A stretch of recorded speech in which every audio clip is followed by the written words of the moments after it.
Night draped a quiet veil over the city of Glendale, as if the entire world was holding its breath. The streets were deserted, sparse headlights cutting through the darkness, leaving only the dim glow of streetlights casting pale halos on the brick-paved sidewalks. Ancient trees stood silent, their long shadows stretching across the cold ground. A thin wind slipped through the narrow cracks of old brick buildings, carrying the dry rustle of fallen leaves, brushing against rooftops and tree canopies, deepening the stillness of the night.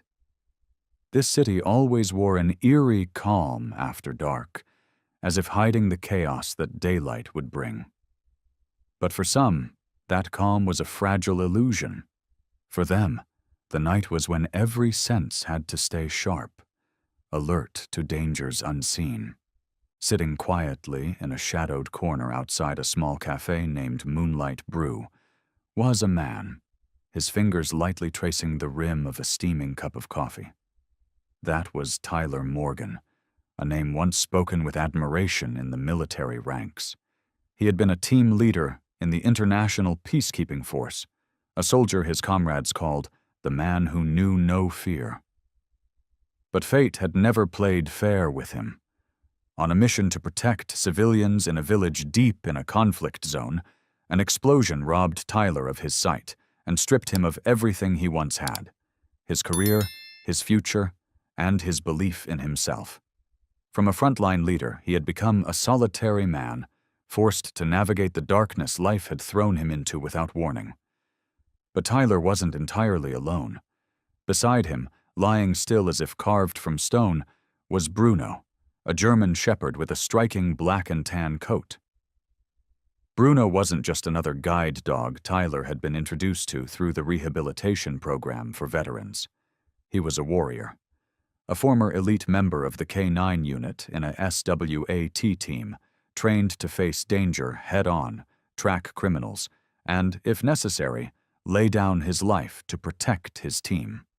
Bruno had once taken part in hostage rescues, where even the slightest mistake meant certain death for everyone involved. Yet during his last mission, Bruno had been badly injured, saving a teammate from an explosion, and was forced to retire. Some said he was too old to serve. But to Tyler, he was still the fiercest warrior he'd ever known. Tyler and Bruno met at a rehabilitation center for retired service dogs, a place where souls long accustomed to gunfire and screams could find rare peace in the days they had left. From the first time, Tyler laid his hand on Bruno's head. He felt it, an invisible bond, a deep empathy between two former heroes who had been reduced to scars, both inside and out. Outside the cafe, the cold air brushed against Tyler's fingers as he lifted his cup to his lips. The smell of roasted coffee mingled with the night's coolness, bringing him a fragile sense of peace he had searched for ever since coming home. He couldn't see a thing, but he could sense everything through Bruno. Every step, every crossing, every moment he needed to understand how the world was moving around him. He placed his trust in Bruno. He reached out, his familiar hand finding the worn collar around Bruno's neck. His fingers traced the braided leather leash, then gently ran along the warm ridge of the dog's back. "Good work, Bruno," Tyler murmured, his voice a low warmth in the quiet night. Bruno tilted his head, brushing his muzzle against Tyler's hand in response. His eyes glowed under the amber light, but that light was for no one else but Tyler. It was a gaze of loyalty, defiance, and unwavering readiness to give everything for the one companion he had left. Every night, as the city sank into stillness, they sat together like this. Sometimes Tyler listened to the faint footsteps of late passers-by, the clatter of a garbage truck making its way down narrow streets, or simply Bruno's steady breathing beside him. At times, he spoke to Bruno, telling stories of fallen comrades, of missions they'd never had the chance to complete. Bruno never answered, but his eyes and silent presence made Tyler feel less alone. People say guide dogs are the eyes of the blind. But to Tyler, Bruno was more than that. He was the ears that sensed danger before it made a sound. He was a shield between Tyler and the unknown. And he was the tether that kept Tyler from falling into the darkest depths of his mind. Tonight, everything remained calm. At least for now. But both Tyler and Bruno knew too well. Peace was the most fragile thing in the world. And somewhere beyond those streetlights and that silence, a storm was gathering, waiting for the right moment to break. Tyler tilted his head slightly, listening to the wind slip beneath the cafe awning, and old memories stirred, ones he thought he had buried long ago. In the faint aroma of coffee, the past came back, vivid as ever. Even without his sight, he could feel every detail. It was the last time he had seen light, the moment of parting between a man and the world he had known all his life. He had stood in the blazing chaos of a small country's war zone, where rooftops collapsed in explosions and gunfire, where the cries of children were drowned out by screams of terror. His unit had been ordered to defend that village from an armed militia, ruthless men who spared no one. But that mission turned into a nightmare when an IED buried beneath the dirt road exploded right in front of him. The blast hurled Tyler through the air, searing hot shrapnel tearing through his face shield, burning his corneas, severing forever his fragile link to the light. He survived, but his eyes did not. Tyler had once believed he was invincible, but in a single instant he learned the bitter truth. Every warrior can fall. Bruno had faced death more than once as well. Chosen for the SWAT K-9 unit at a young age, trained in the harshest conditions, where every second counted, and hesitation could cost lives. During his years of service, Bruno had never failed. But on his final mission, when the SWAT team raided a building controlled by a notorious cartel trafficking in weapons and human lives, things went wrong. The criminals, led by Patrick Dalton, had set a perfect trap. They pretended to surrender, luring the team deeper into the building before triggering hidden explosives. When the warning sirens blared in the commander's headset, Bruno was already moving. He realized his team was too close to the kill zone. Without hesitation, Bruno lunged at one of the soldiers, knocking him to the ground just as the explosion tore through the room. His solid body shielded the man from flying shrapnel. But Bruno wasn't so lucky. A large piece of metal drove into his shoulder, badly damaging muscle and ligaments. Though rushed back to base and treated immediately, the military vets concluded Bruno could no longer serve in dangerous operations. He was honorably discharged, but not without regret. Patrick Dalton, the man behind the SWAT ambush, was a ghost Tyler and Bruno thought had been laid to rest after that mission. But they were wrong. He was alive, still running a vast, brutal criminal network. And now, he was in Glendale. Dalton wasn't just a killer. He was cunning, manipulative, and dangerous enough to make anyone wary. He orchestrated weapons deals, drug rings, and human trafficking networks, responsible for countless disappearances across state lines. It was Bruno who first caught Dalton's familiar scent the night he and his crew appeared outside that small cafe. Tyler hadn't recognized it yet, but Bruno had. That memory, the day their fates were sealed, was what bound these two broken warriors together. They had found each other in the darkest days of their lives, a man who thought he had nothing left to lose, and a dog who believed his mission had ended. But maybe fate had left them one unwritten chapter. And this time, they wouldn't fight for duty or honor. They would fight for each other's survival. Those images burned clear in Tyler's mind, deep enough to leave a faint ache in his chest. He patted Bruno's shoulder, feeling the strength beneath his fur, the tension still there. "We're still here," he whispered, a promise to himself and Bruno. But he couldn't know that the storm in the shadows had already begun to move. And once again, Tyler and Bruno would stand on the edge between life and death. Not just for their past, but for their future.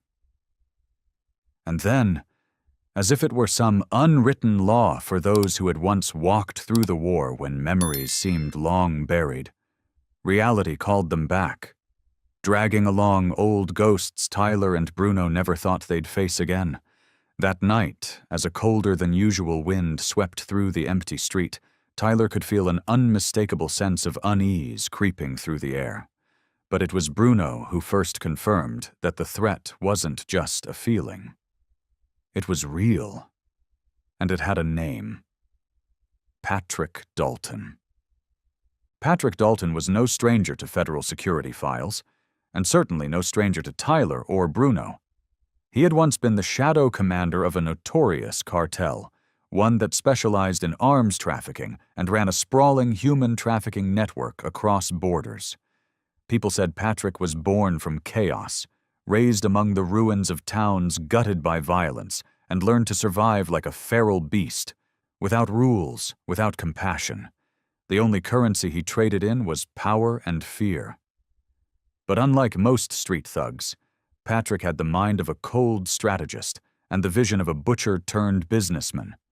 He knew how to turn violence into enterprise and cruelty into control. When the SWAT raid nearly killed him and shattered much of his empire, Patrick vanished from the map for almost 2 years. Rumors said he was dead. Others claimed he'd been betrayed by his own and executed. But Patrick had never died.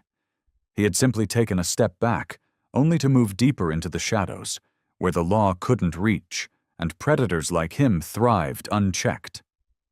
Now he was back, and Glendale was just another stop on the dark map he was redrawing for his resurrected empire. In Glendale, Patrick didn't just lay low. He quietly consolidated power, absorbing smaller gangs, manipulating underground trades, and taking control of the supply lines for drugs and weapons deep into the country's interior. But the most dangerous thing about Patrick wasn't the size of his network or the number of loyal men he commanded. It was how he chose his closest confidants. There were always 2 shadows beside him, 2 limbs that never strayed far from his body. The 2 men are considered extensions of the ruthless nature that defined Patrick Dalton. The first was Mason, Patrick's driver. A notorious biker and former Special Forces operative, dishonorably discharged for assaulting his squad mates and suspected of assassinating a superior officer to climb the ranks. Mason never let go of the handlebars of his matte black Harley-Davidson, which he called the Beast. He was the one who had whisked Patrick away from SWAT raids faster than anyone could react, and the man who once drove straight into a crowd of protesters to carve out a bloody escape route for his boss. Mason didn't speak much, but the crooked grin on his face always twisted wider when he saw someone writhing in pain under his wheels or his gun. The second was Cole, the other arm, a sniper trained by elite assassin programs. Once part of an international mercenary outfit, Cole was blacklisted and hunted after eliminating targets outside his contracts, just to prove a point, just to satisfy his hunger for death. Cole was the kind of man who could lie in wait for hours in the cold, only to fire a single shot and punch a bullet clean through 2 skulls, separated by 100 meters. Now he was Patrick's eyes and his executioner, always ready to erase anyone who got in their way. Tyler didn't need sight to know. The moment Patrick's gravelly, mocking voice drifted into the cafe, or the guttural roar of Mason's engine echoed down the street, Tyler knew their old enemy had returned. And Bruno, the old dog who should have been dozing in some peaceful garden by now, bristled once again, ears sharp, shivering every time Cole's signature cigarette smoke drifted on the night wind. But Patrick hadn't returned just to run his gang. He had come with a larger game in mind, a plan Tyler couldn't yet grasp, but his instincts screamed it was unlike anything they had faced before. Patrick didn't forgive those who had once brought him low, and Tyler, along with Bruno, was the shameful memory Patrick meant to bury, by any means necessary. That night, as Tyler sat silently outside the cafe, the old battlefield rose again inside him. Clearer, more brutal than ever. And this time, it wasn't just Tyler and Bruno in the fight. Patrick Dalton never went anywhere without leaving blood behind. And Glendale, the quiet town of empty streets and soft yellow lights, had now entered the crosshairs of a man who never missed a chance to bring the world to its knees. And just like the instincts that had saved his life so many times on brutal battlefields, Tyler knew the fragile piece of Glendale was little more than a thin shell, moments from being torn apart. He didn't need eyes to know it. His chest told him. His heart, toughened by years of danger, pounded harder each time true threats drew near. And that night, sitting at his usual table on the porch of Moonlight Brew, those instincts were coming alive. Tyler sat still in his familiar wooden chair, a warm cup of coffee at hand, listening to the scattered sounds of late night. The metallic clink as a worker locked up the shop across the street, the hurried footsteps of a late passerby, and the steady breathing of Bruno resting at his feet. Bruno's ears twitched with every strange sound. His tail tapped softly against the old stone floor, but his eyes never left the street ahead, where the pale streetlight couldn't quite banish the deepening shadows. Tyler ran a hand down Bruno's back, reassured. He knew this dog would be the first to sense anything out of place, even the smallest shift. But even Tyler wasn't prepared for what came next. The deep, throaty growl of a motorcycle engine, cutting through the air like a siren for an approaching storm. This wasn't a bike he'd ever heard on these streets. It was the kind of sound Tyler remembered from years ago. Convoys rumbling toward the battlefield, predators charging prey with no warning. Bruno was on his feet instantly, ears rigid, his body tense like a bowstring ready to snap. Tyler turned his head, inhaling deeply, letting the scent of gasoline, leather, and steel stir old memories. There was no mistake.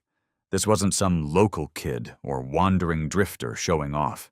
It was the scent of professionals. And when the engine rumbled to a stop less than 10 meters away, Tyler knew he was once again in the crosshairs of a force he had hoped never to face again. The heavy thud of boots struck the pavement after the engine died. The creak of a door, the rattle of metal against a chain on someone's belt. Small sounds, but ones Tyler would never confuse. Patrick Dalton had arrived, and he wasn't alone. With him came Mason, silent but dangerous, coiled like a snake. And Cole, the man Tyler had heard could kill from 200 yards with a single bullet.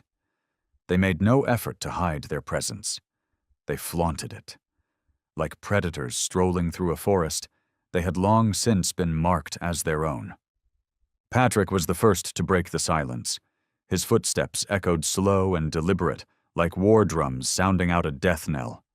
He walked straight to Tyler's table, and without asking, without a word of permission, pulled out the chair opposite him and sat down. As if it had always been his place.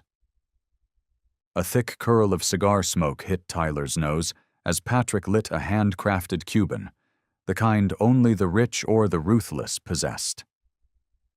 Patrick blew smoke through his teeth, the haze drifting between them like a silent, arrogant declaration of territory. "Peaceful night, isn't it?" Patrick's voice was deep, rough, worn thin by time and tobacco, but still powerful, the kind of voice that made anyone who heard it straighten up and brace for bad news. Tyler didn't respond. He just rested a hand on Bruno's head, feeling the dog's breathing grow quicker, more intense. Beneath the table, Bruno's muscles coiled tight, eyes locked on Patrick without a single blink. Patrick seemed to enjoy the tension hanging in the air. "I recognize you," he continued, drawing out every syllable like a slow, painful twist of the knife. "No mistaking it. Tyler Morgan.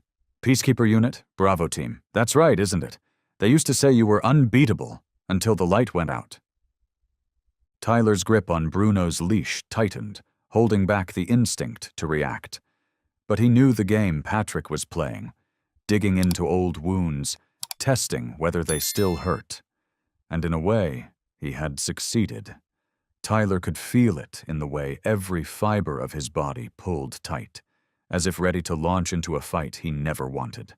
Patrick's gaze shifted slowly toward Bruno. His ash-gray eyes glinted with something dark. And this, he tilted his head slightly, is the old dog that nearly killed me, isn't it? Still, quick on his feet, I see. He whistled softly, a sharp, cutting sound that made Bruno bare his teeth in silence, ready to strike. But Patrick only chuckled, a dry, metallic rasp like steel dragging across the concrete. He exhaled another plume of smoke and spoke quietly. Good. I like things that still know how to fight. Behind Patrick, Mason leaned back against his motorcycle, watching every movement Bruno made, his eyes cold and empty. Cole stood silent by the corner wall, his hand never far from the pistol beneath his coat. Neither man spoke. They didn't need to. Their presence said it all. Patrick hadn't come for a chat. He had come to make his claim, to declare war. Tyler said nothing. He knew men like Patrick could smell fear from a mile away. And anything he said now would only become another weapon for them. Instead, he kept his grip on Bruno's leash steady, feeling the dog's taut, shuddering breaths, and waited in silence. Because he knew this fight hadn't started yet, but the cost was already set in stone. Tyler stayed silent, tightening his grip on the leash in his palm.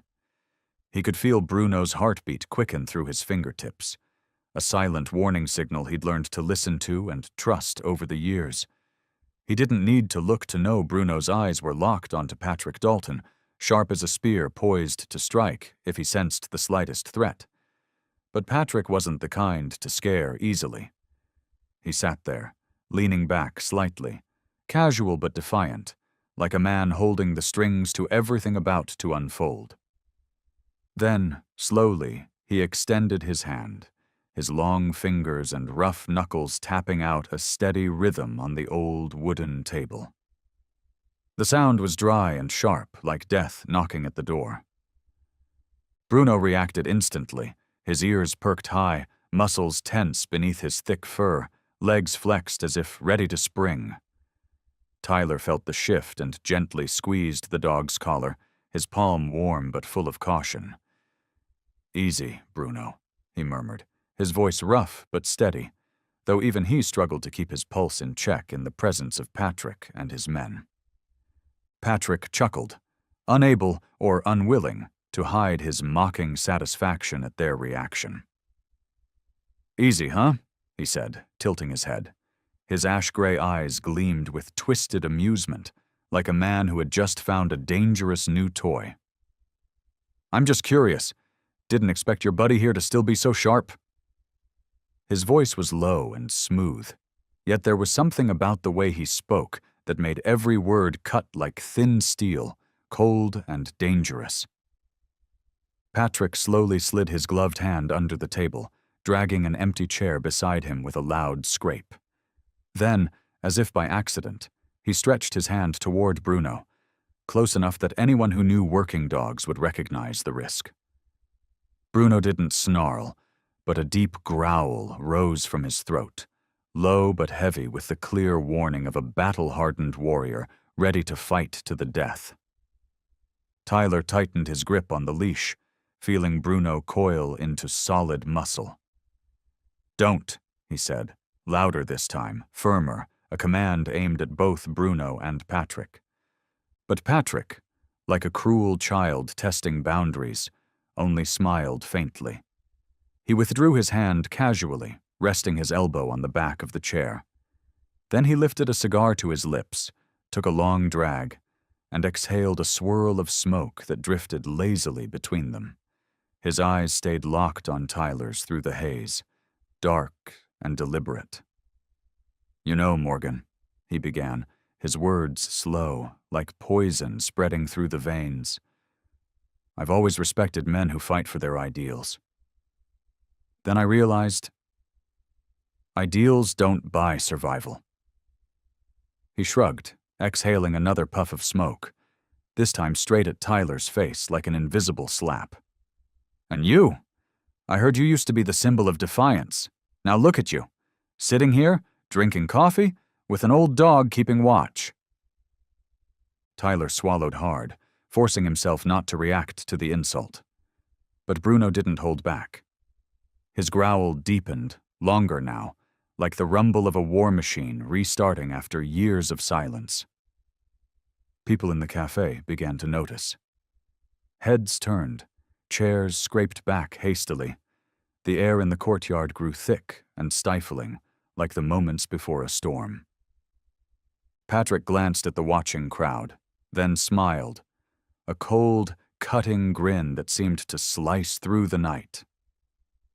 "Everyone's so nervous," he murmured, almost cheerful. He leaned back in his chair, spreading his arms like he was harmless. "We're just having a conversation." Tyler's hand clenched harder around the leash. He tried to calm Bruno with familiar signals, but his heart was pounding. He knew Patrick wasn't just testing Bruno's patience or his own.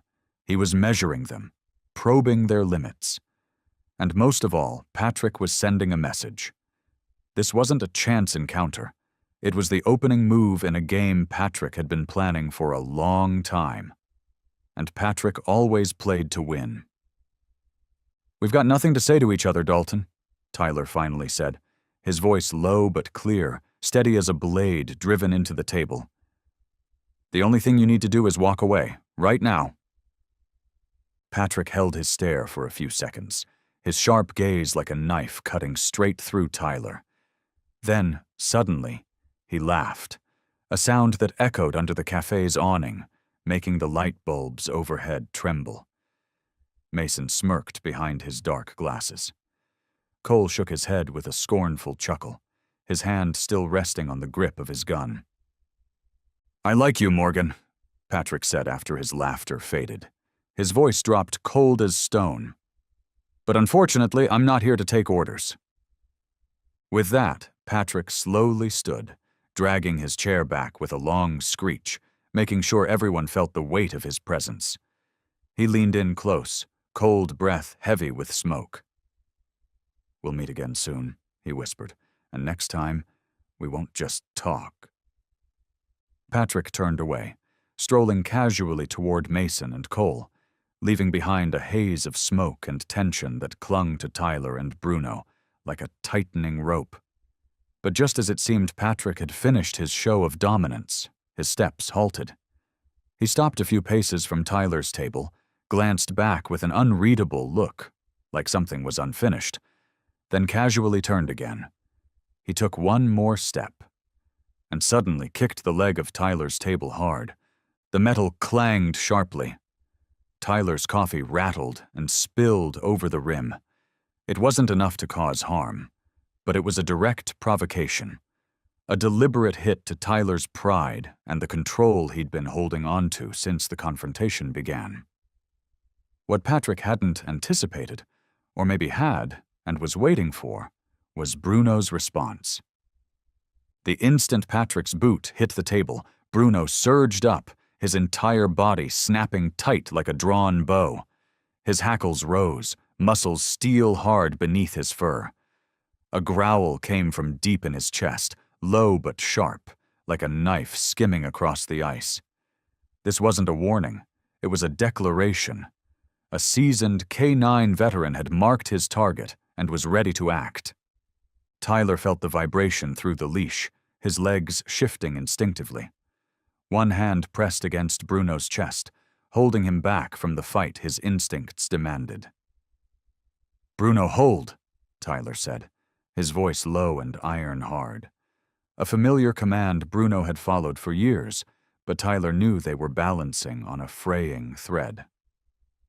Patrick watched Bruno with something close to admiration, though twisted by the sick fascination of a man who saw violence as entertainment. He leaned forward slightly, closing the space between himself and the dog.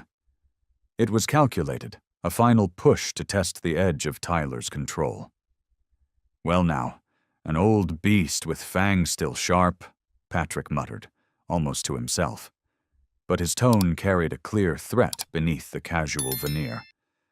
Every eye in the cafe was on them now, tension hanging in the air with every breath. Then, suddenly, a woman's voice cut through the silence like lightning from a clear sky. "That's enough."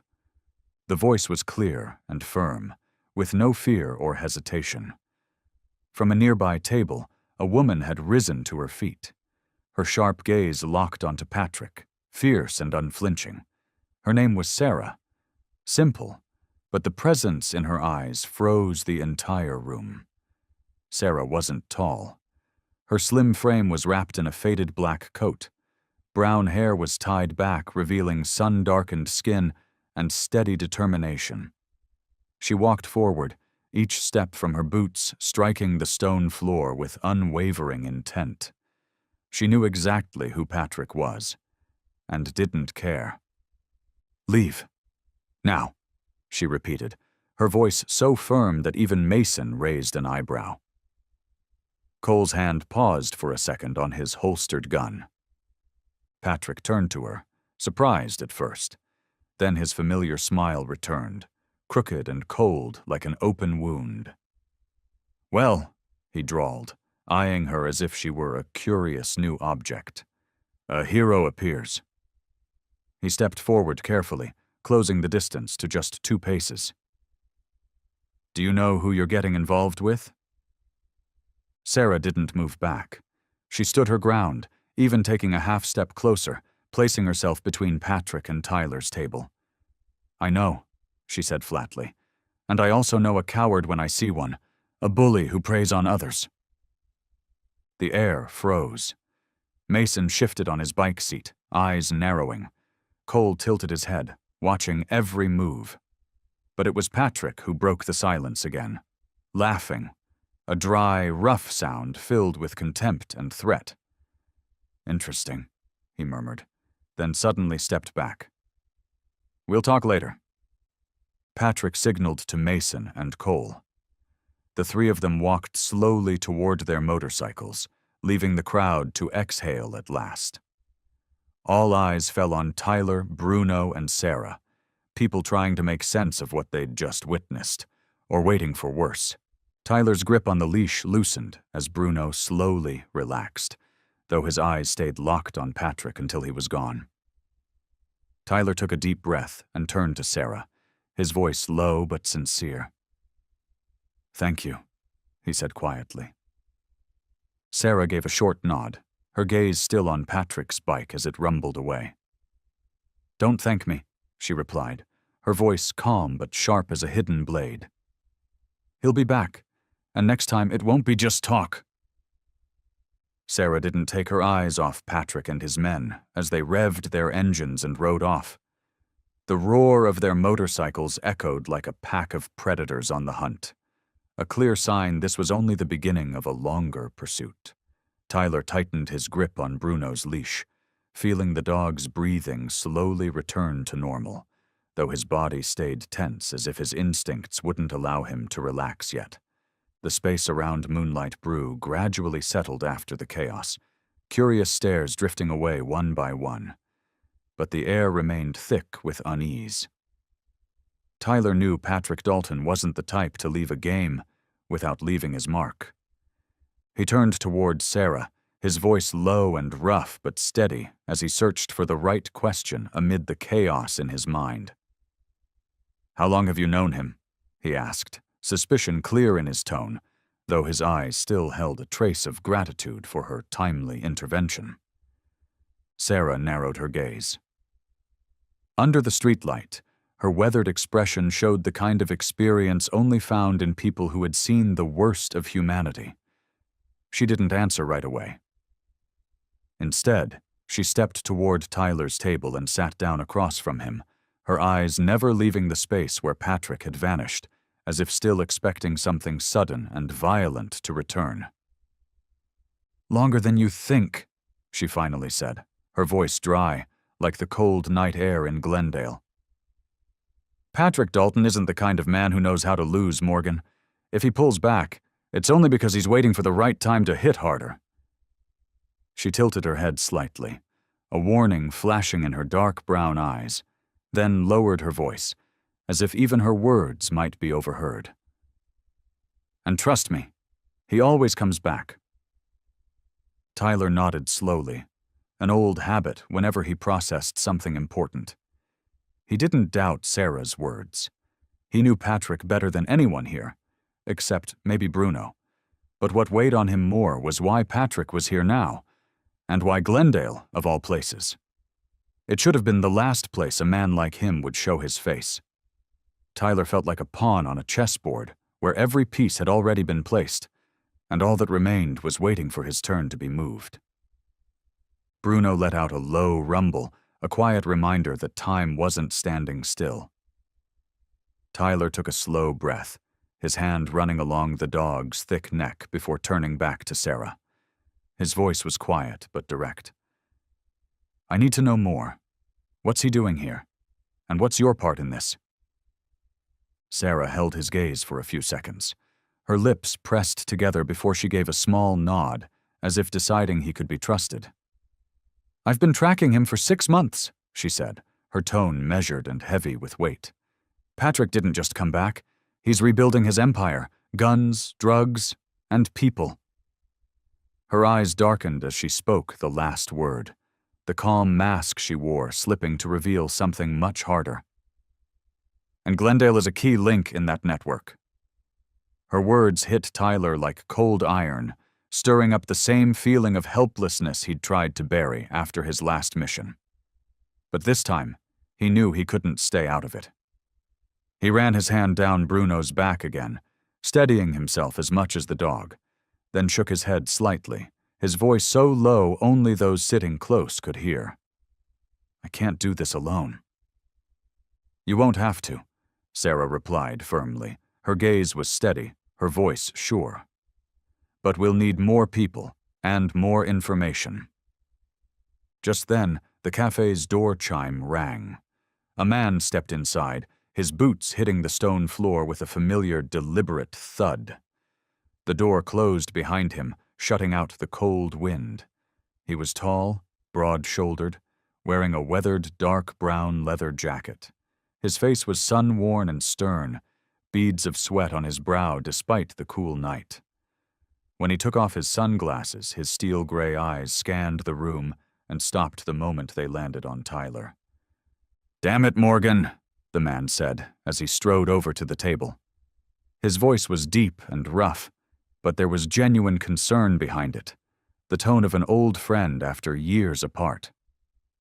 I heard there was trouble.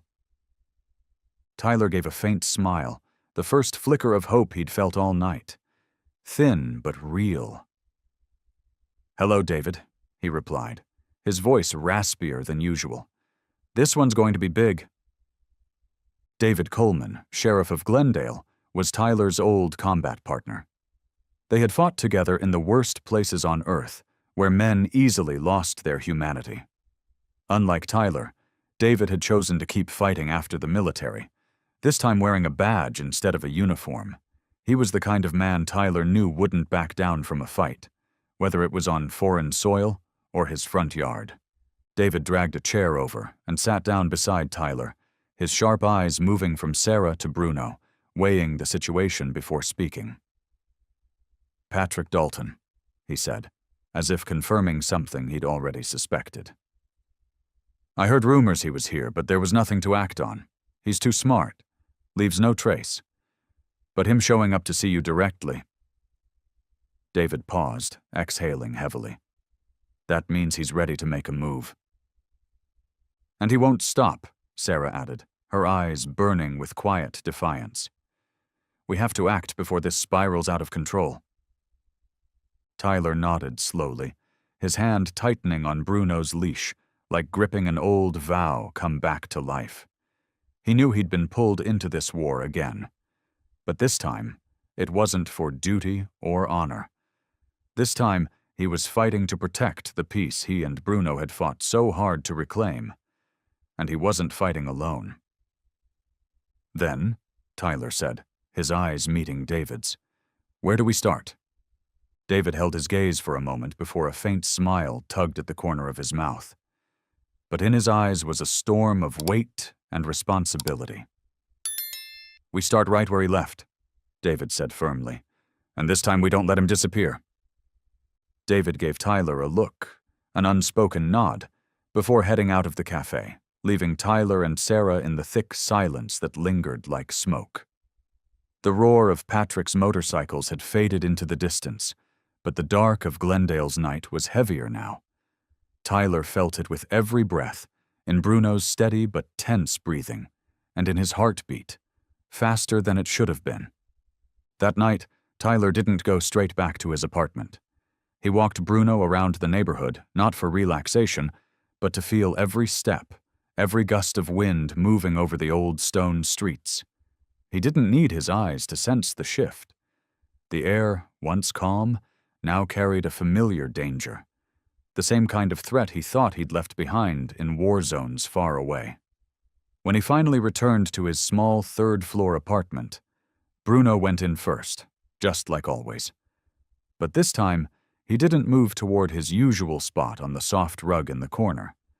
Instead, he sat right in front of the door, head high, ears up, his whole body locked, a living wall ready to block whatever came through. Tyler felt it in the slack leash still hanging in his hand, and in the air itself, thick like battlefield fog. He unhooked the leash and gave Bruno a light pat on the shoulder, his fingers brushing over fur that was once soft, but now covered muscles coiled like drawn wire. "You smell something, don't you?" Tyler whispered, his voice low but laced with concern. Bruno didn't answer. He just stared through the narrow window, his amber eyes tracking the faint shadows cast by the streetlight outside. Then Tyler heard it too. The faint, rumbling growl of an engine, lingering in the distance like a predator on patrol. Not rushing. Not loud. Patient. Like it knew the prey had nowhere to run. Tyler sat down on the old wooden chair facing the door, his back against the wall, hand never leaving Bruno's collar. He said nothing. He didn't have to. And Bruno, understanding his role, never moved from his post.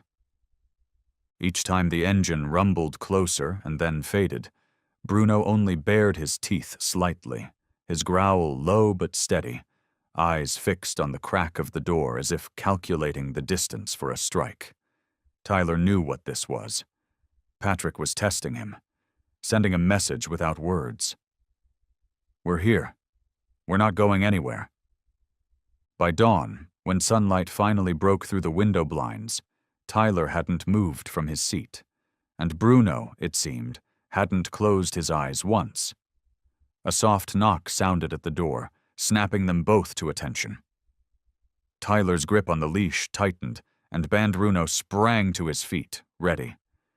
But then a gentle, familiar voice followed. "Tyler, it's me, Emily." Tyler exhaled slowly, not fully relaxing, but enough to move toward the door. Emily Brooks, his longtime friend and trusted vet, stood there with her usual medical bag over one shoulder. She wore a faded olive shirt, her pale blonde hair tied back, and sand sweat beading her brow despite the cool morning. Her sharp eyes carried both worry and determination, something Tyler had seen in her before, in emergencies. "David told me there was trouble last night," Emily said as she stepped inside, quickly scanning the apartment like a battlefield medic. When she saw Bruno, her frown deepened. "You had him up all night?" she asked, half scolding, though the concern in her voice was genuine. Tyler shook his head and patted Bruno's neck again. "I didn't make him," he replied quietly. "It was his choice." Emily sighed and set her bag on the table, pulling out her equipment. She knelt beside Bruno, running a practiced hand under his chin. Her touch was gentle but firm, the way she always handled exhausted canines. "You did good," she whispered to him as she checked his joints, heartbeat and breathing. "But if he doesn't rest soon, his body's going to give out." Tyler knew she was right, But they both understood. Rest wasn't an option when Patrick Dalton was circling like a wolf, waiting for the real hunt to begin. Emily finished her exam and stood, her expression softening only slightly. Then she met Tyler's eyes, her voice low but urgent. "You need to tell me what's going on," she said, "and don't leave me out of this." Tyler hesitated for a moment, then nodded. If there was anyone he trusted, besides David and Bruno, it was Emily, and he knew it was only a matter of time before everyone he cared about was caught in this fight. Emily sat quietly in the wooden chair by the dining table, her sharp eyes watching Bruno's every move as he finally lay down on his familiar rug. Though his body was still as tight as a drawn bow, Tyler stood by the window, one hand resting on the weathered wooden frame, feeling the cold night air on his face. It carried the smell of gasoline fumes mixed with the damp rot of streets left unclean for far too long. Below, the sound of motorcycle engines drifted in and out of range, like distant war drums beating out the rhythm of a fight he knew was coming, one there was no avoiding. Emily broke the silence with a question that was simple, but weighed heavy as lead. "What's your next move?" Tyler answered with a thin smile, the kind soldiers give each other when they know something bad is coming, but are ready to face it anyway. As night fully settled over Glendale, the city grew quieter than usual, as if holding its breath for what was about to happen. Tyler locked the apartment door, slid the deadbolt into place, and checked every window again, even though Emily had already done it 3 times before he said a word. Bruno moved like a shadow, silently patrolling every corner of the apartment like an old soldier sticking to habits learned long ago. His eyes never blinked as he scanned the gaps in the curtains and the cracks in the window frames. Tyler could feel Bruno's breathing, deep and steady, but compressed. Like a veteran before a firefight, outwardly calm, but his instincts screaming that danger was only breaths away. At 11:37 p.m., the sound came. Faint, barely there, so soft anyone else might have missed it. But not Bruno. He was up in a heartbeat, the fur along his spine bristling as a deep, low growl rumbled out of his throat, raw and primal. Tyler felt the shift in the air instantly. His hand shot out, gripping Bruno's leash as he whispered low, just for him, "Hold your position." Emily stood behind them, silent, but Tyler could sense she had already drawn her sidearm from her coat pocket, fingers wrapped around it like someone who had held a weapon before, though she was just a vet. A soft, metallic click sounded next, a lockpick sliding free of the deadbolt. Tyler counted the seconds, feeling the subtle movements of at least 2, maybe 3 men outside the door. He could hear their heavy breathing seeping through the gaps like they thought everything inside was asleep. But the moment the latch gave way and the first man pushed through the doorway, Bruno launched. No warning, no growl, just pure speed and devastating power, unleashed like a living weapon trained to kill. The man never had a chance. Bruno's jaws clamped down on his wrist, dragging his entire body to the ground with such force the bone snapped with a sharp crack.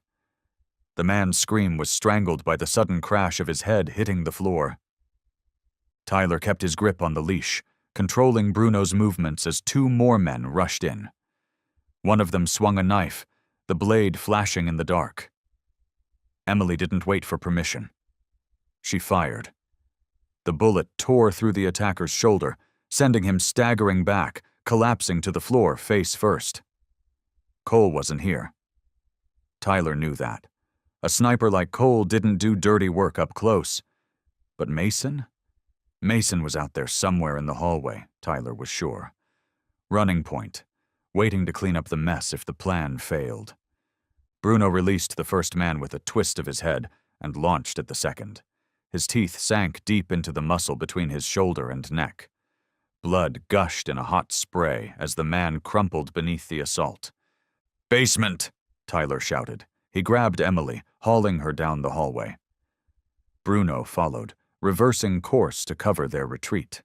The sound of heavy boots and screams echoed behind them as they sprinted for the fire door at the end of the narrow corridor. Bruno ran tight against Tyler's side, his breathing ragged but steady. Emily was close behind, boots pounding concrete as they ducked and weaved. The iron door swung open and they slipped through, into the basement of the old building.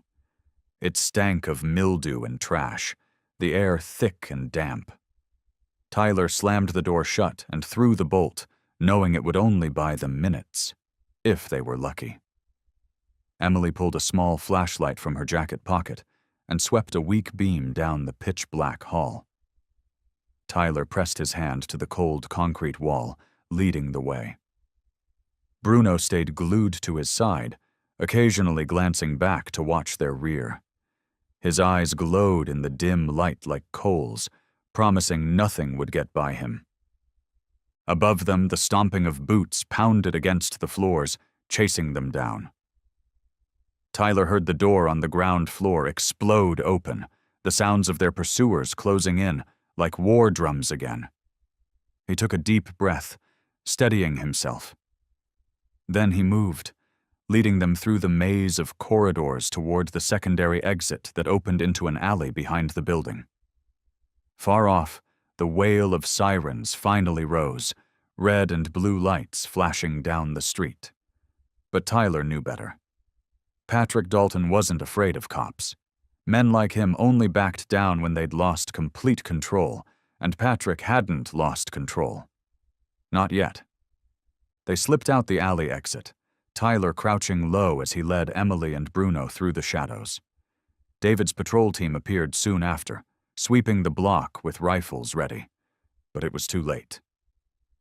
Tyler's apartment was already wrecked, the signs of a fight clear in the broken glass, the blood, and the chaotic footprints leading in every direction. Tyler tightened his grip on Bruno's leash, the other hand steady on the cold brick wall. Even though he couldn't see anything, he knew. Somewhere above, Patrick was watching. Calm, patient, waiting for the next opportunity. Bruno let out a low whine, not from pain, but because he knew it too. This fight was just getting started. Tyler tightened his grip on Bruno's leash as David's patrol team swept into the area, their flashlights slicing through the dust-streaked walls and rubble-strewn ground. A cold sensation snaked through his veins, not from Glendale's chill night air, but from instinct. The instinct of a soldier who had spent too long in war zones. It told him one simple truth. Something had gone wrong the moment Patrick showed up. And now, he was about to face the worst consequence he could have imagined. As his apartment was secured and officially declared a crime scene, Tyler, Emily, and Bruno returned to the makeshift command post David had set up on the first floor. The signs left behind at the scene told them everything. Whoever had been there had time and purpose, and knew exactly where to search. David entered the room with a folder in hand, his face carved deep with lines of worry and tightly reined-in anger. He said nothing at first, just gave Tyler a hard look before slamming the file down on the old wooden table. Papers were scattered in disarray, as chaotic as the situation they were in. "Did they take anything?" Tyler asked bluntly. His shoulders were tense. Bruno standing close by his side, watching David with a stare sharp enough to be waiting for orders. David sighed, his eyes flickering briefly with something close to regret before hardening again. He dragged out a chair, sat down, and laced his fingers tightly together until his knuckles turned white. "They didn't just tear your place apart," he said slowly, forcing out each word as though trying to stay in control. "They found what they were looking for." Tyler's throat went dry. He tilted his head slightly, listening for any other sound in the room, as if there might be another signal of danger he was missing. Then he spoke, quiet but clear. "The USB?" David nodded. The motion was heavy, like it added iron to his shoulders. "They've got it." He paused, letting that fact sink in before he continued. "Everything. All the data. The entire Kandahar operation. the investigative report on the corruption network inside the military, and the proof tying Patrick to the illegal weapons trafficking system.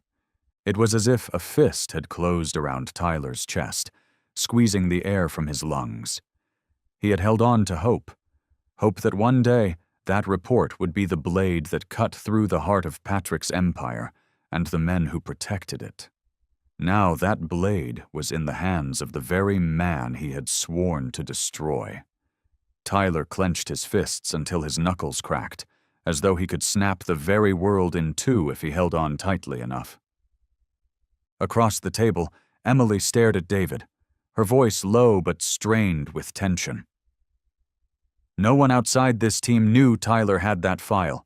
No one but you, me, and the military intelligence unit even knew it existed. Her gaze dug deep, searching for anything out of place in David's expression. But David only sighed again, dropping his elbows hard on the table, burying his face in his hands like he wanted to rip out his hair. "I know," he said, his tone firm but bitter. "But I also know we leak." Tyler had always trusted David's team, the men and women he had built around him after leaving the military. But now that trust was fracturing. Someone on the inside, someone close, had betrayed them, either from David's unit or even the Glendale police. There was no other way Patrick could have known exactly what Tyler had and where he kept it. Tyler swallowed hard, the taste of it bitter, as if he had just forced down a round that had already been chambered. David met his gaze, no flinching, no avoiding the truth. "I'll run everyone. Every file, every call. But that'll take time. And time isn't something Patrick's going to give us." He paused, his jaw tight. "If he has that USB, he knows exactly what your next move will be. He's already a step ahead." Bruno shifted beside him, his eyes gleaming bronze in the dim yellow light. Tyler ran a hand down the dog's back, a familiar gesture but also a way to ground himself in a situation spinning faster than he had prepared for. "We control what's left," Tyler said, his voice steady, hard as stone. "No one knows I still have another copy." Emily's eyebrows lifted, a glimmer of hope flickering across her face. "Where?" she asked. Tyler was silent for a moment, then turned his head slightly. His voice dropped, nearly a whisper. "Somewhere Patrick hasn't thought to look. Somewhere he'll never expect." He glanced at Bruno, the faintest hint of a grim smile tugging at the corner of his mouth. "Safe enough. At least until we decide our next move." David nodded slowly, though worry still clouded his eyes. "We need to act fast," he said. "Patrick's not stupid. He knows exactly how valuable that data is, and he'll use it as leverage with people a hell of a lot more powerful than anyone in Glendale." Tyler stood, his grip tightening on Bruno's leash. He could feel his pulse steadying into a familiar rhythm, the same one he used to have before an operation. Clear purpose, inevitable risk. "Then we don't give him the chance," he said. His eyes locked on David, then flicked toward Emily. "We find him. Now." Bruno let out a low, deep growl that rumbled through the quiet room, a stark reminder to Tyler that time was running out. He knew, with every second that slipped away, Patrick was tightening the noose he had thrown around them all. A decision had to be made. Right now. Tyler rose to his feet, calloused hands gripping Bruno's leash with renewed force, feeling the powerful energy coursing through the dog's muscles. It was life, pure and relentless, still burning fiercely in this old soldier of war. He glanced at Emily, his gaze carrying both gratitude and worry, before turning to David. His voice was low, firm. "We need a place to fall back, somewhere Patrick won't expect." David nodded, his eyes cold and sharp as forged steel. "Emily's house, out west in the suburbs. I'll send a team to throw them off." It didn't take long for Tyler and Bruno to move. Emily led them down the alley behind the checkpoint, where her bike was already waiting. It was a matte black Triumph, its engine tuned to rumble low, quieter than standard, perfect for slipping unnoticed through narrow streets and dark roads. Without a word, Tyler lifted Bruno onto the seat behind him with practiced ease, a motion drilled into them during long-ago days of covert ops.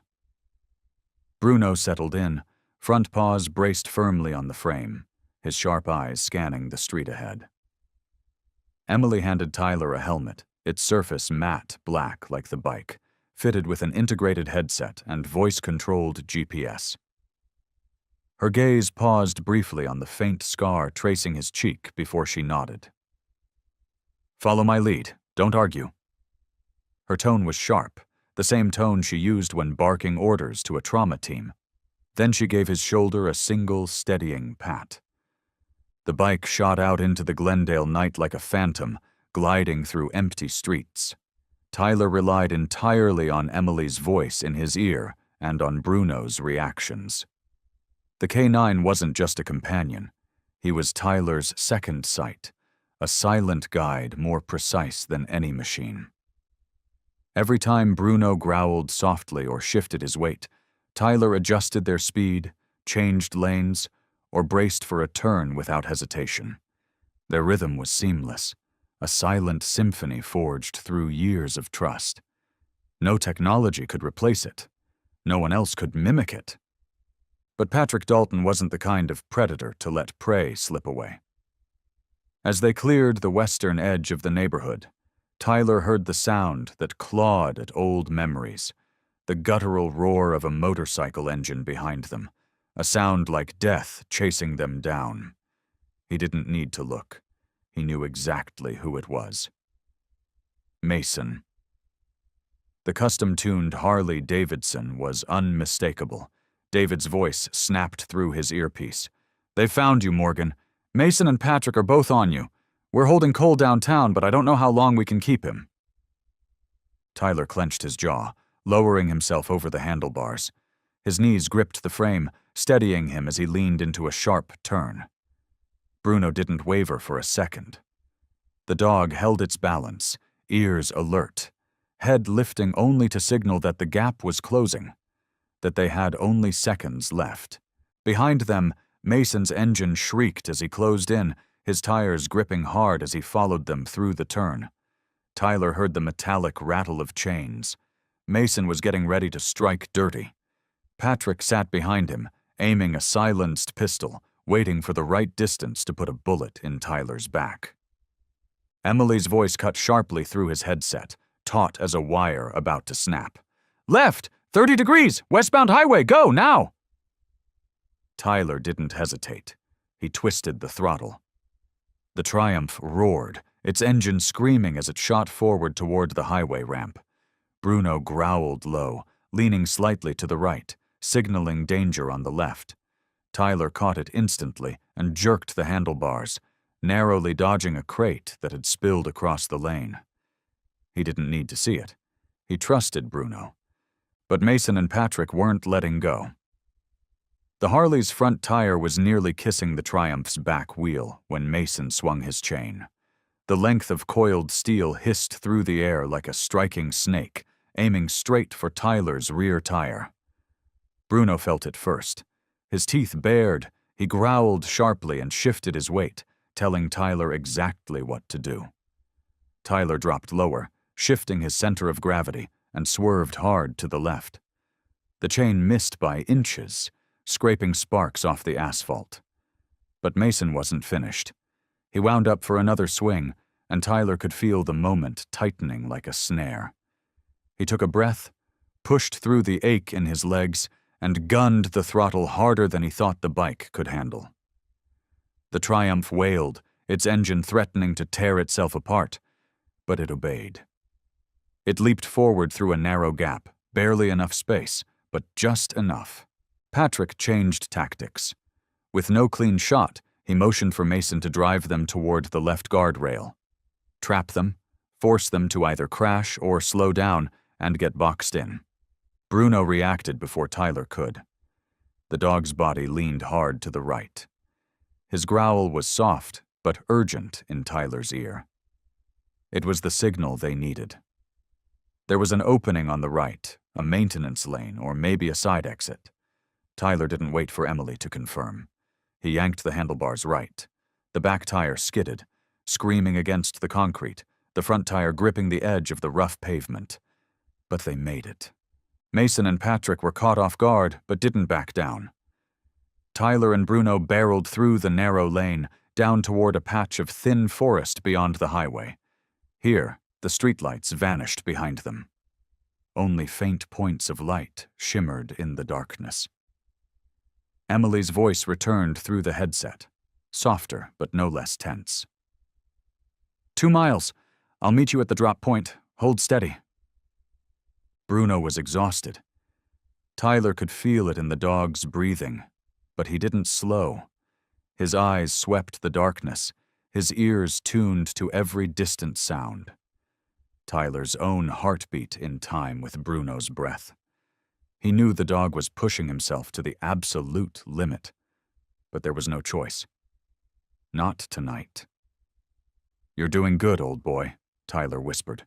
His hands tightened on the grips as Mason's engine howled behind them once more. The chase wasn't over. Not yet. But Tyler knew. As long as Bruno still breathed, and Emily was still on the other end of the line, they still had a chance to take this fight to their ground. When the Triumph finally rolled to a stop along a narrow dirt road leading into Glendale's western suburbs, Tyler felt the tension in Bruno's body slowly release, muscle by muscle, as if the dog was finally allowing himself to relax after the harrowing chase.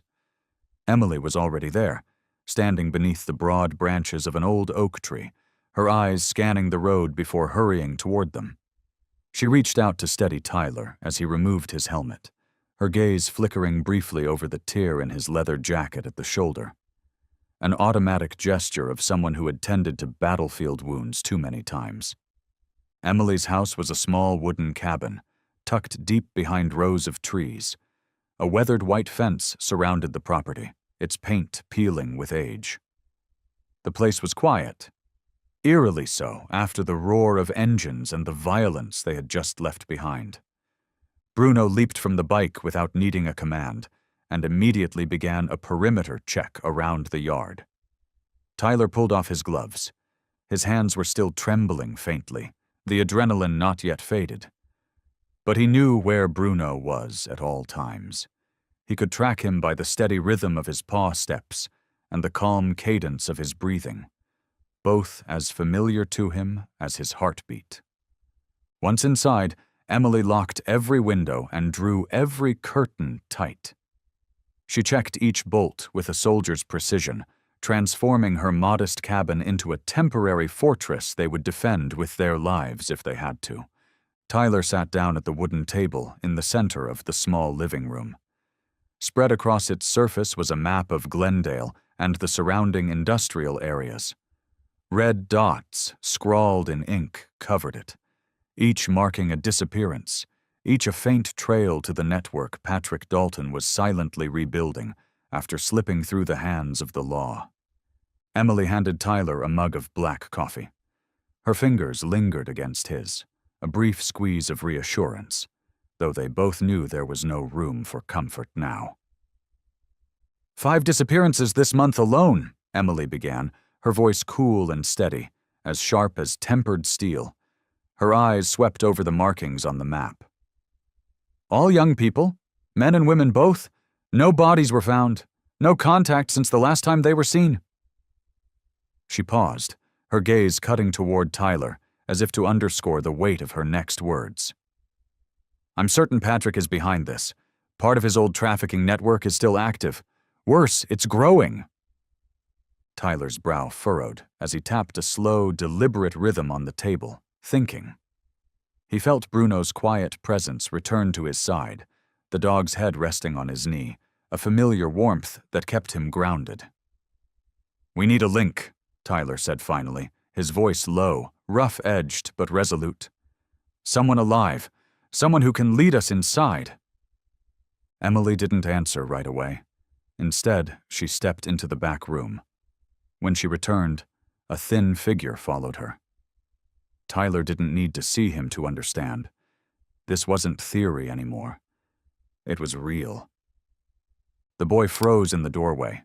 His hands clenched the frayed hem of his worn-out shirt. Sweat-matted hair clung to his brow, and his blue eyes gleamed faintly in the dim light. He was trying to stand tall, but Tyler could hear it. The shallow, unsteady breaths. The slight tremor in his legs as he crossed the room. "This is Jake," Emily said quietly.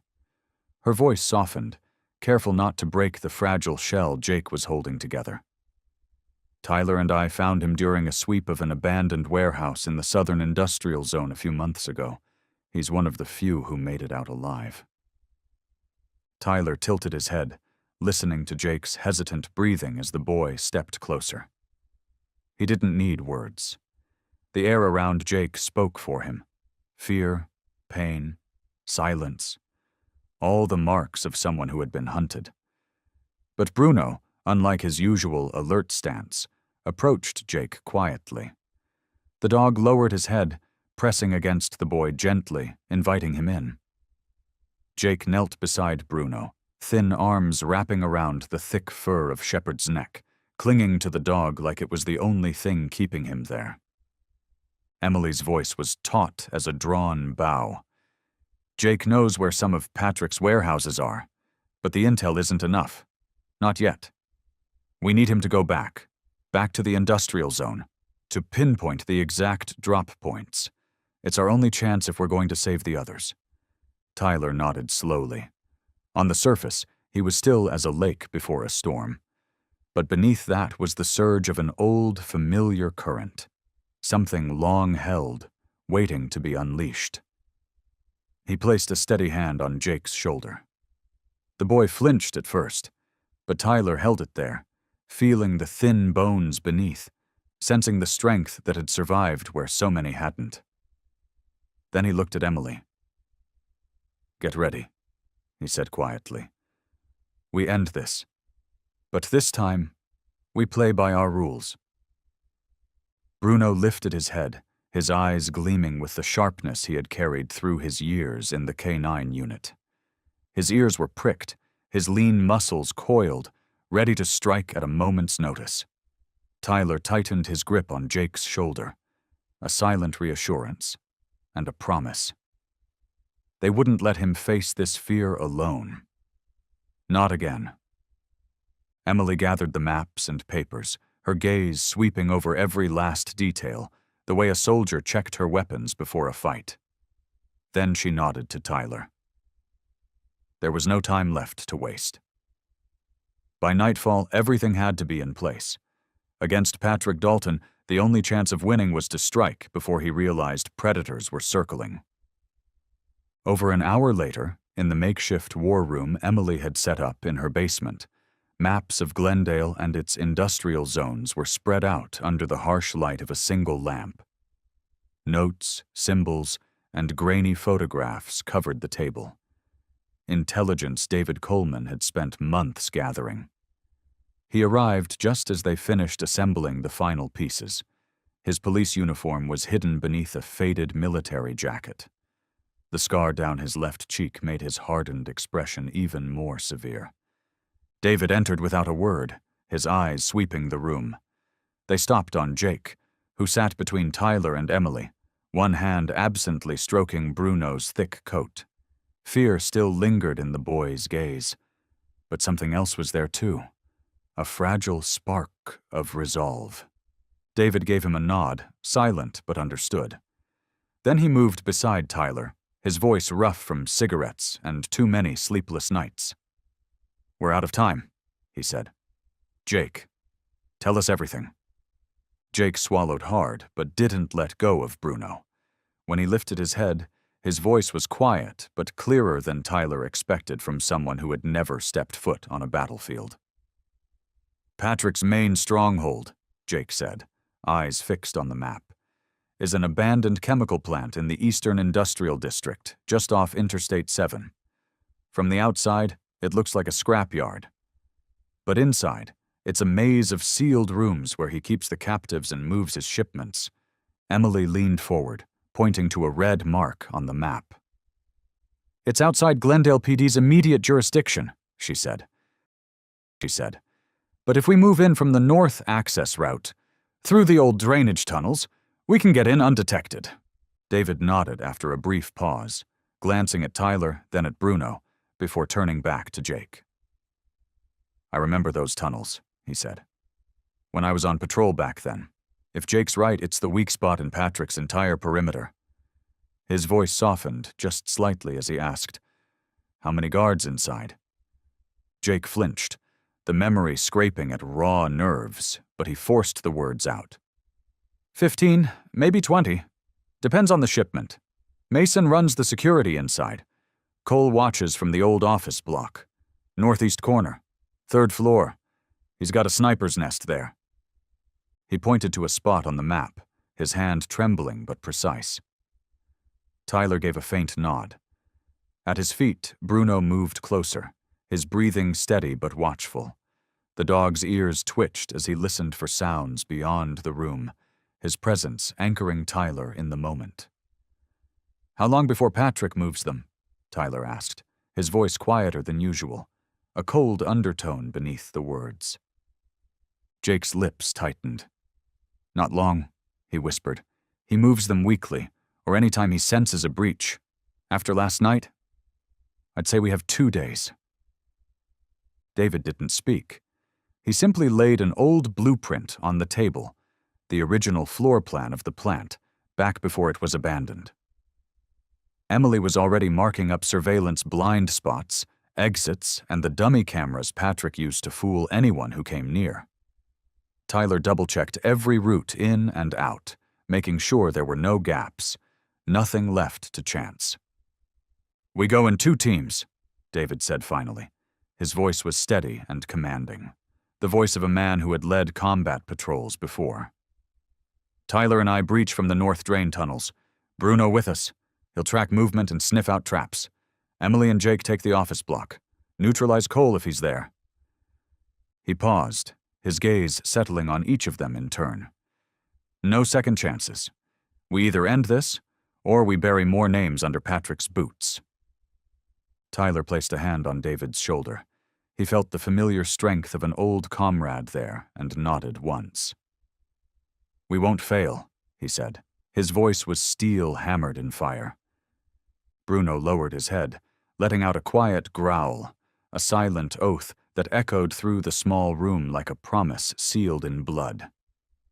The alliance was forged, and the plan was laid out with near-perfect precision. The coordination between Tyler, David, Emily, and Jake turned the tense atmosphere in the basement into something else entirely, a focused calm that only those who had survived the war could truly understand. But even the most flawless plans couldn't predict the dangers that came from within. And just when it seemed everything was falling into place, the shadow of betrayal crept in, slipping past their seemingly impenetrable defenses. David had just stepped out to contact the support unit. Tyler, Emily, and Jake remained below, carefully reviewing the escape routes marked on the maps.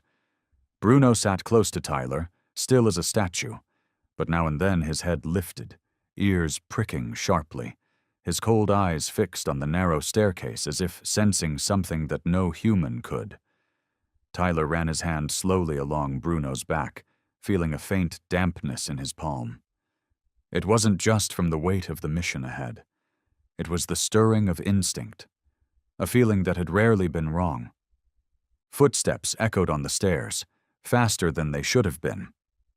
Then the broad figure of Sergeant Logan appeared, a man David had trusted with more classified operations than anyone else. Logan stepped into the room with an easy, almost casual air. His police uniform was rumpled as if he had thrown it on in haste. In one hand, he held a deactivated radio. A pistol hung from his hip. His face was a strange mixture of fatigue and calm, but there was something in his pale gray eyes, a flicker of something Tyler couldn't quite name. David sent me, Logan said evenly, holding up a folder. He wanted me to bring the detailed layout of the plant. His tone was convincing and steady, but it was then that Bruno growled. It was not the low, warning growl of a dog, uncertain of a stranger, but the deep, drawn-out snarl of an experienced combat partner who had just confirmed a threat. Tyler stood slowly, his hand closing silently over Bruno's leash as he shifted the dog to his left, placing him squarely between himself and Logan. Emily's brow furrowed. Jake instinctively took a step back, survival instincts honed from months of fear taking over. "You're here on direct orders from David?" Tyler asked, his voice rough, steady. Logan smiled faintly. But it wasn't the kind of smile Tyler had ever trusted. His gray eyes cooled further, and he gave a small shake of his head as if this was all playing out just as he had planned. "David's not coming," Logan said, his tone dropping, hollow now, stripped of any pretense. "And you're not going anywhere." The moment hung suspended, and then Bruno lunged, but Logan was ready. He drew his pistol and fired at the floor, the bullet sparking against the concrete inches from Bruno's muzzle. The shepherd skidded to a stop, snarling deep in his throat but holding his ground. Tyler grabbed Emily and Jake, shoving them behind cover as his voice dropped into the command tone that had carried men through firefights. "Find a way out! Now!" Emily nodded, pulling her Glock and shielding Jake as they backed toward the secondary door. But Logan was faster. He hit the remote switch clipped to his belt, triggering the automatic locks. The heavy thump of reinforced steel echoed through the basement, sealing the exits. "Why?" Tyler barked, his eyes never leaving Logan. Bruno stood ready at his side, teeth bared, muscles coiled, waiting for the signal. "Why do this?" Logan shrugged as if the answer was obvious. "Patrick pays better," he said simply, "and he doesn't ask me to die for hollow ideals." And just like that, Tyler understood. This had been in motion far longer than they'd guessed. Logan wasn't just a traitor. He was Patrick's embedded spy, planted deep within David's unit, waiting for this exact moment to tear everything apart. Logan had succeeded. With what he'd just transmitted, Patrick knew the infiltration route, their numbers, and their current position. Emily caught Tyler's eye. Hers blazed with the decision. "Hold him," she whispered. "I'll get us out." She didn't wait for approval, dragging Jake toward the tool chest in the corner, where she began working on the electronic lock overrides. Tyler turned back to Logan, his voice now a low growl. "You won't win." Logan smirked, cocking his pistol. "I don't have to win," he replied. "I just have to stall." Tyler moved first. He gave Bruno the signal, and both sprang into action. Tyler charged at Logan as Bruno went low. Tyler swung his weapon hard, the butt crashing into Logan's wrist and sending him back a step. But Logan fired, the round grazing Tyler's shoulder. Hot blood spread beneath his shirt. Bruno struck next, sinking his jaws into Logan's side with terrifying force. Logan howled as Tyler followed through, twisting Logan's gun away before slamming a brutal punch into his jaw. Logan crumpled, unconscious, blood pooling beneath his head. "I've got it!" Emily shouted. The lock disengaged with a hiss. Tyler grabbed Bruno, yanking him away from Logan's limp form, and bolted through the door after Emily and Jake. They tore down the narrow hall, breath burning in their lungs, their hearts pounding. Every second counted now. He didn't look back. There was no time. But Tyler knew this much. Everything had changed. And Patrick Dalton was going to pay for every life he had gambled away. After escaping from the basement, the team moved swiftly toward the rendezvous point where David and the remaining loyal officers were waiting. The air inside the old pickup that carried them was cold and heavy, dense as untempered steel. But in each pair of eyes, there was clarity. Tonight, They would either end Patrick Dalton, or they would never leave Glendale again. At 3 in the morning, the world was drowned in darkness.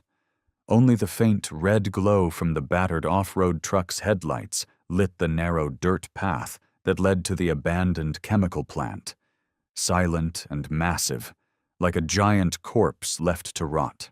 Standing on the edge of the small forest that surrounded the factory, Tyler ran one last check over his weapons, a heavy-caliber Glock and a combat knife strapped tight to his thigh. Emily's hand settled gently on his shoulder.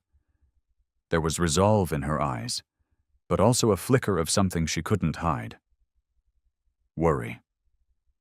Jake stood close to David, his thin frame tense, his fingers clenched tightly around his weapon. Bruno let out a low, rumbling growl, his cold gaze sweeping across the dark shadows shifting behind the broken factory windows. Tyler crouched beside him, resting his hand on the shepherd's thick neck. "You've always known when it's time to fight, haven't you, old friend?" he murmured. Bruno lifted his head, amber eyes glowing softly. He didn't need to answer. They approached from the north, slipping through an abandoned drainage tunnel Emily had found on the map. The passage was narrow and dark, and no one made a sound as they crept deeper into the factory's hollow shell. The air stank of damp chemicals and rusted iron, but Tyler ignored it. Every sense was focused on Bruno's steady breathing, the faint shifts in Emily's steps behind him, and the quiet click of David's weapon as he adjusted his grip. Every movement was precise, every second counted. Until Tyler stopped suddenly. A soft click echoed beneath his boot. Bruno growled in warning, but it was too late. A burst of blinding floodlights exploded through the darkness like knives slashing the night open. They lit the team in harsh white, exposing them from every angle. A voice crackled over an old loudspeaker, slow and deliberate, each word dragging like a saw blade cutting through flesh. "I knew you'd come, Morgan." Patrick Dalton. His voice rumbled through the air, mocking, triumphant, the voice of a man who held all the cards. Before Tyler could give the order, gunfire erupted, bullets hammering into the concrete pillars and barriers around them. David shouted, "Scatter!" and rolled right, dragging Jake with him. Emily dove for cover behind a crumbling brick wall, while Tyler pushed forward, Bruno pressed to his side like a shadow. But Patrick had planned this. From the side corridors, armed men appeared, herding them into a kill zone within minutes. Tyler barely had time to aim his Glock before a rifle butt smashed into the back of his skull. Pain exploded behind his eyes as he hit the cold cement floor. Bruno lunged at the attacker with a savage snarl, but a second barrage of gunfire rang out. A bullet tore through his hind leg. The shepherd's agonized howl tore through the night, freezing Tyler's blood. "Bruno!" Tyler shouted, scrambling toward him, but he was too slow. Patrick emerged from the corridor with a measured stride, his black leather coat gleaming in the floodlights. His sharp face was split by a thin, cruel smile. "Don't worry," Patrick said. His voice was soft as velvet, but cold as ice. "I'm not going to kill him. Not yet." He knelt beside Bruno, pressing a gloved hand to the bleeding wound. Bruno bared his teeth, growling, but his body was locked in place by pain. Patrick chuckled. "Strong," he said. "Just like you, Morgan." Then he turned and kicked Tyler hard in the ribs, sending him rolling onto his side. Tyler gritted his teeth as his arm slammed against the concrete, pain flooding his senses. "Get your hands off him," Tyler growled, his voice thick with fury. His eyes blazed. Patrick gave a small shake of his head, as though disappointed in a child who didn't understand the rules. "I will," he replied. "But first you need to understand something." His tone hardened. "I decide who lives and who dies here." In the moment Patrick stood and turned away, Bruno summoned every last ounce of strength he had left. His body trembled as he forced himself up, even as blood poured freely from his wounded hind leg. His eyes locked onto Tyler's, pleading for one final command. Tyler gave him a single, almost imperceptible nod. And in an instant, Bruno launched forward. The pain meant nothing. It couldn't silence the protective instinct that had been carved into his bones as a K9 warrior. He threw his entire weight into Patrick, slamming hard into his side, sending them both crashing to the cold concrete floor. Gunfire erupted in chaotic bursts, but Bruno didn't stop. His powerful jaws clamped down on Patrick's shoulder, teeth sinking deep, and Patrick's scream split the air, raw and furious. Tyler rolled toward his Glock, lying just a few feet away. He snatched it up, and in 2 clean, practiced shots, dropped the 2 gunmen who had frozen in panic, their weapons still half raised. Without hesitation, he surged forward toward Patrick and Bruno. A sharp, brutal kick drove Patrick's pistol from his grasp, and still Bruno held on, his blood-soaked fur slick and dark, his teeth locked in place. Tyler fired a 3rd shot, point blank into Patrick's thigh. The man collapsed completely, his strength broken, his body crumpling to the ground. "Let go," Tyler murmured, his voice low, almost gentle as he reached for Bruno. He pulled the dog back with careful hands, immediately pressing hard against the bleeding wound on Bruno's side. The shepherd's body trembled in his arms, but his eyes remained sharp, locked on Tyler even as he sagged against him. Patrick lay there, groaning, his face pale and contorted in agony. Blood seeped from his shoulder and leg, pooling around him as he glared up at them through a haze of rage and defeat.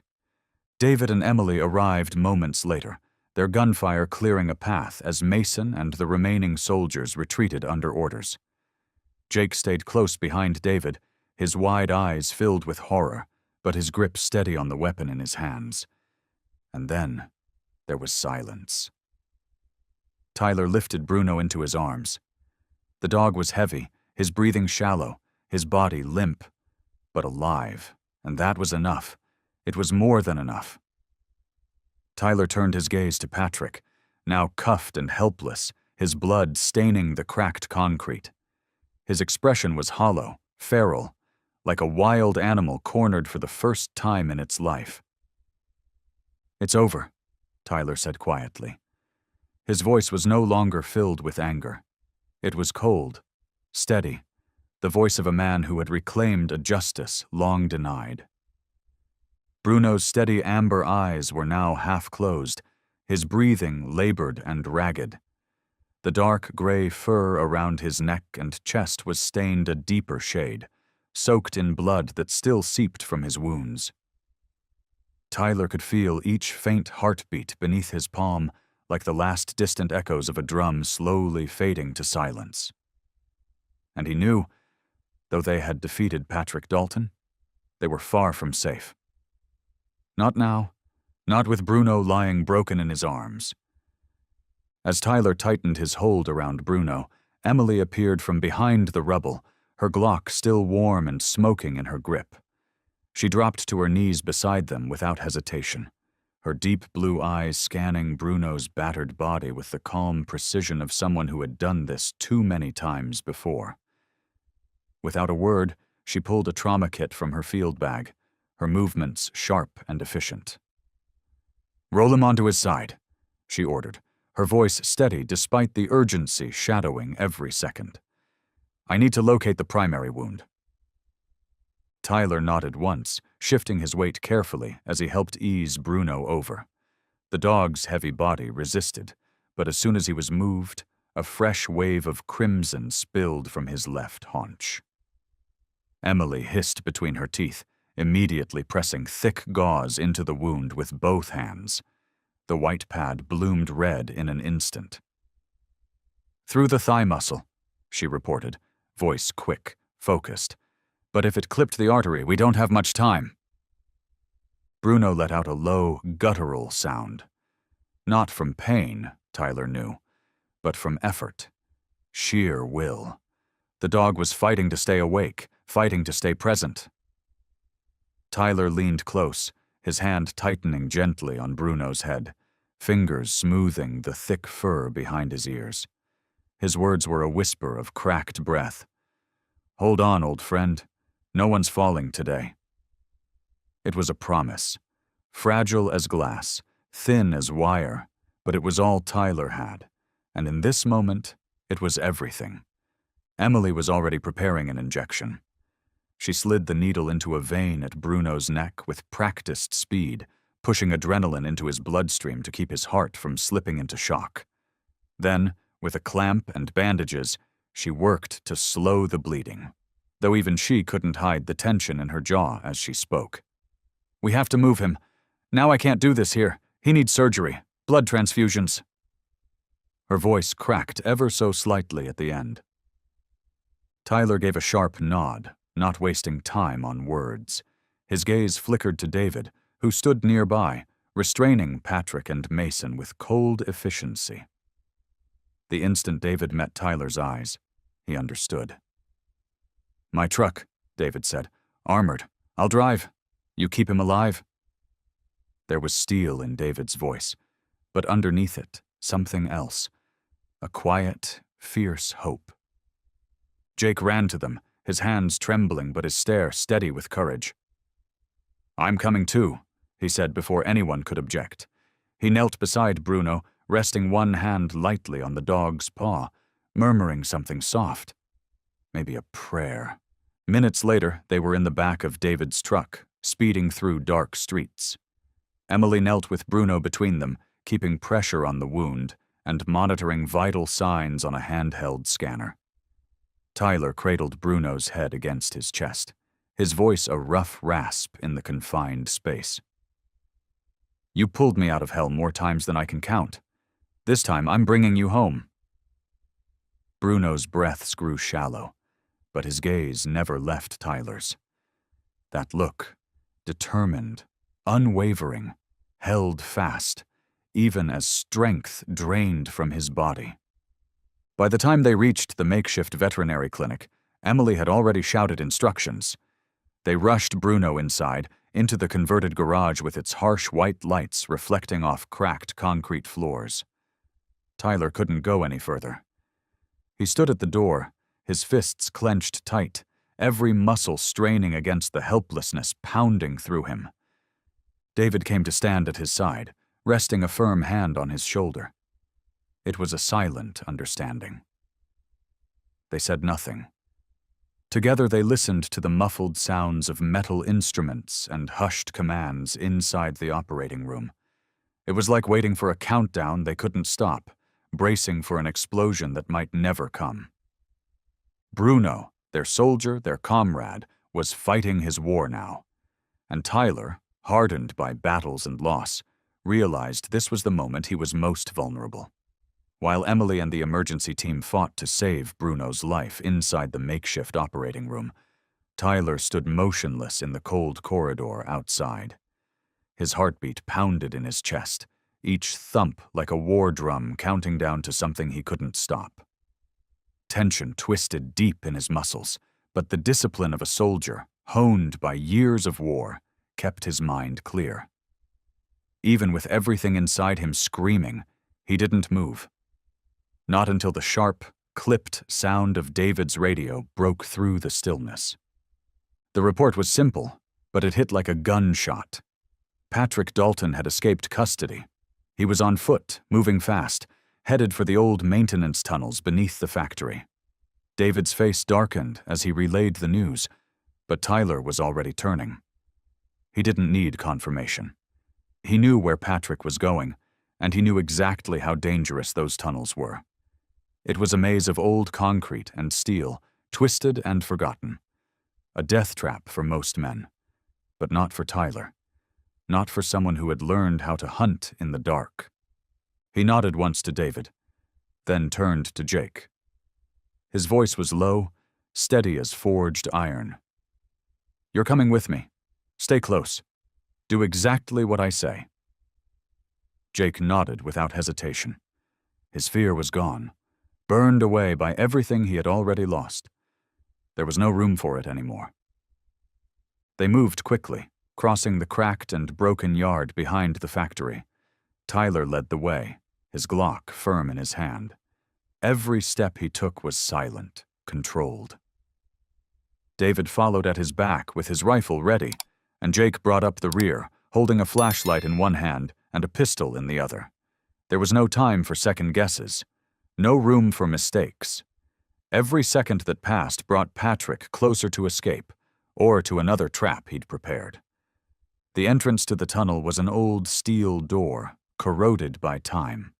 Its rusted hinges shrieked in protest as David drove his shoulder into it, forcing it open.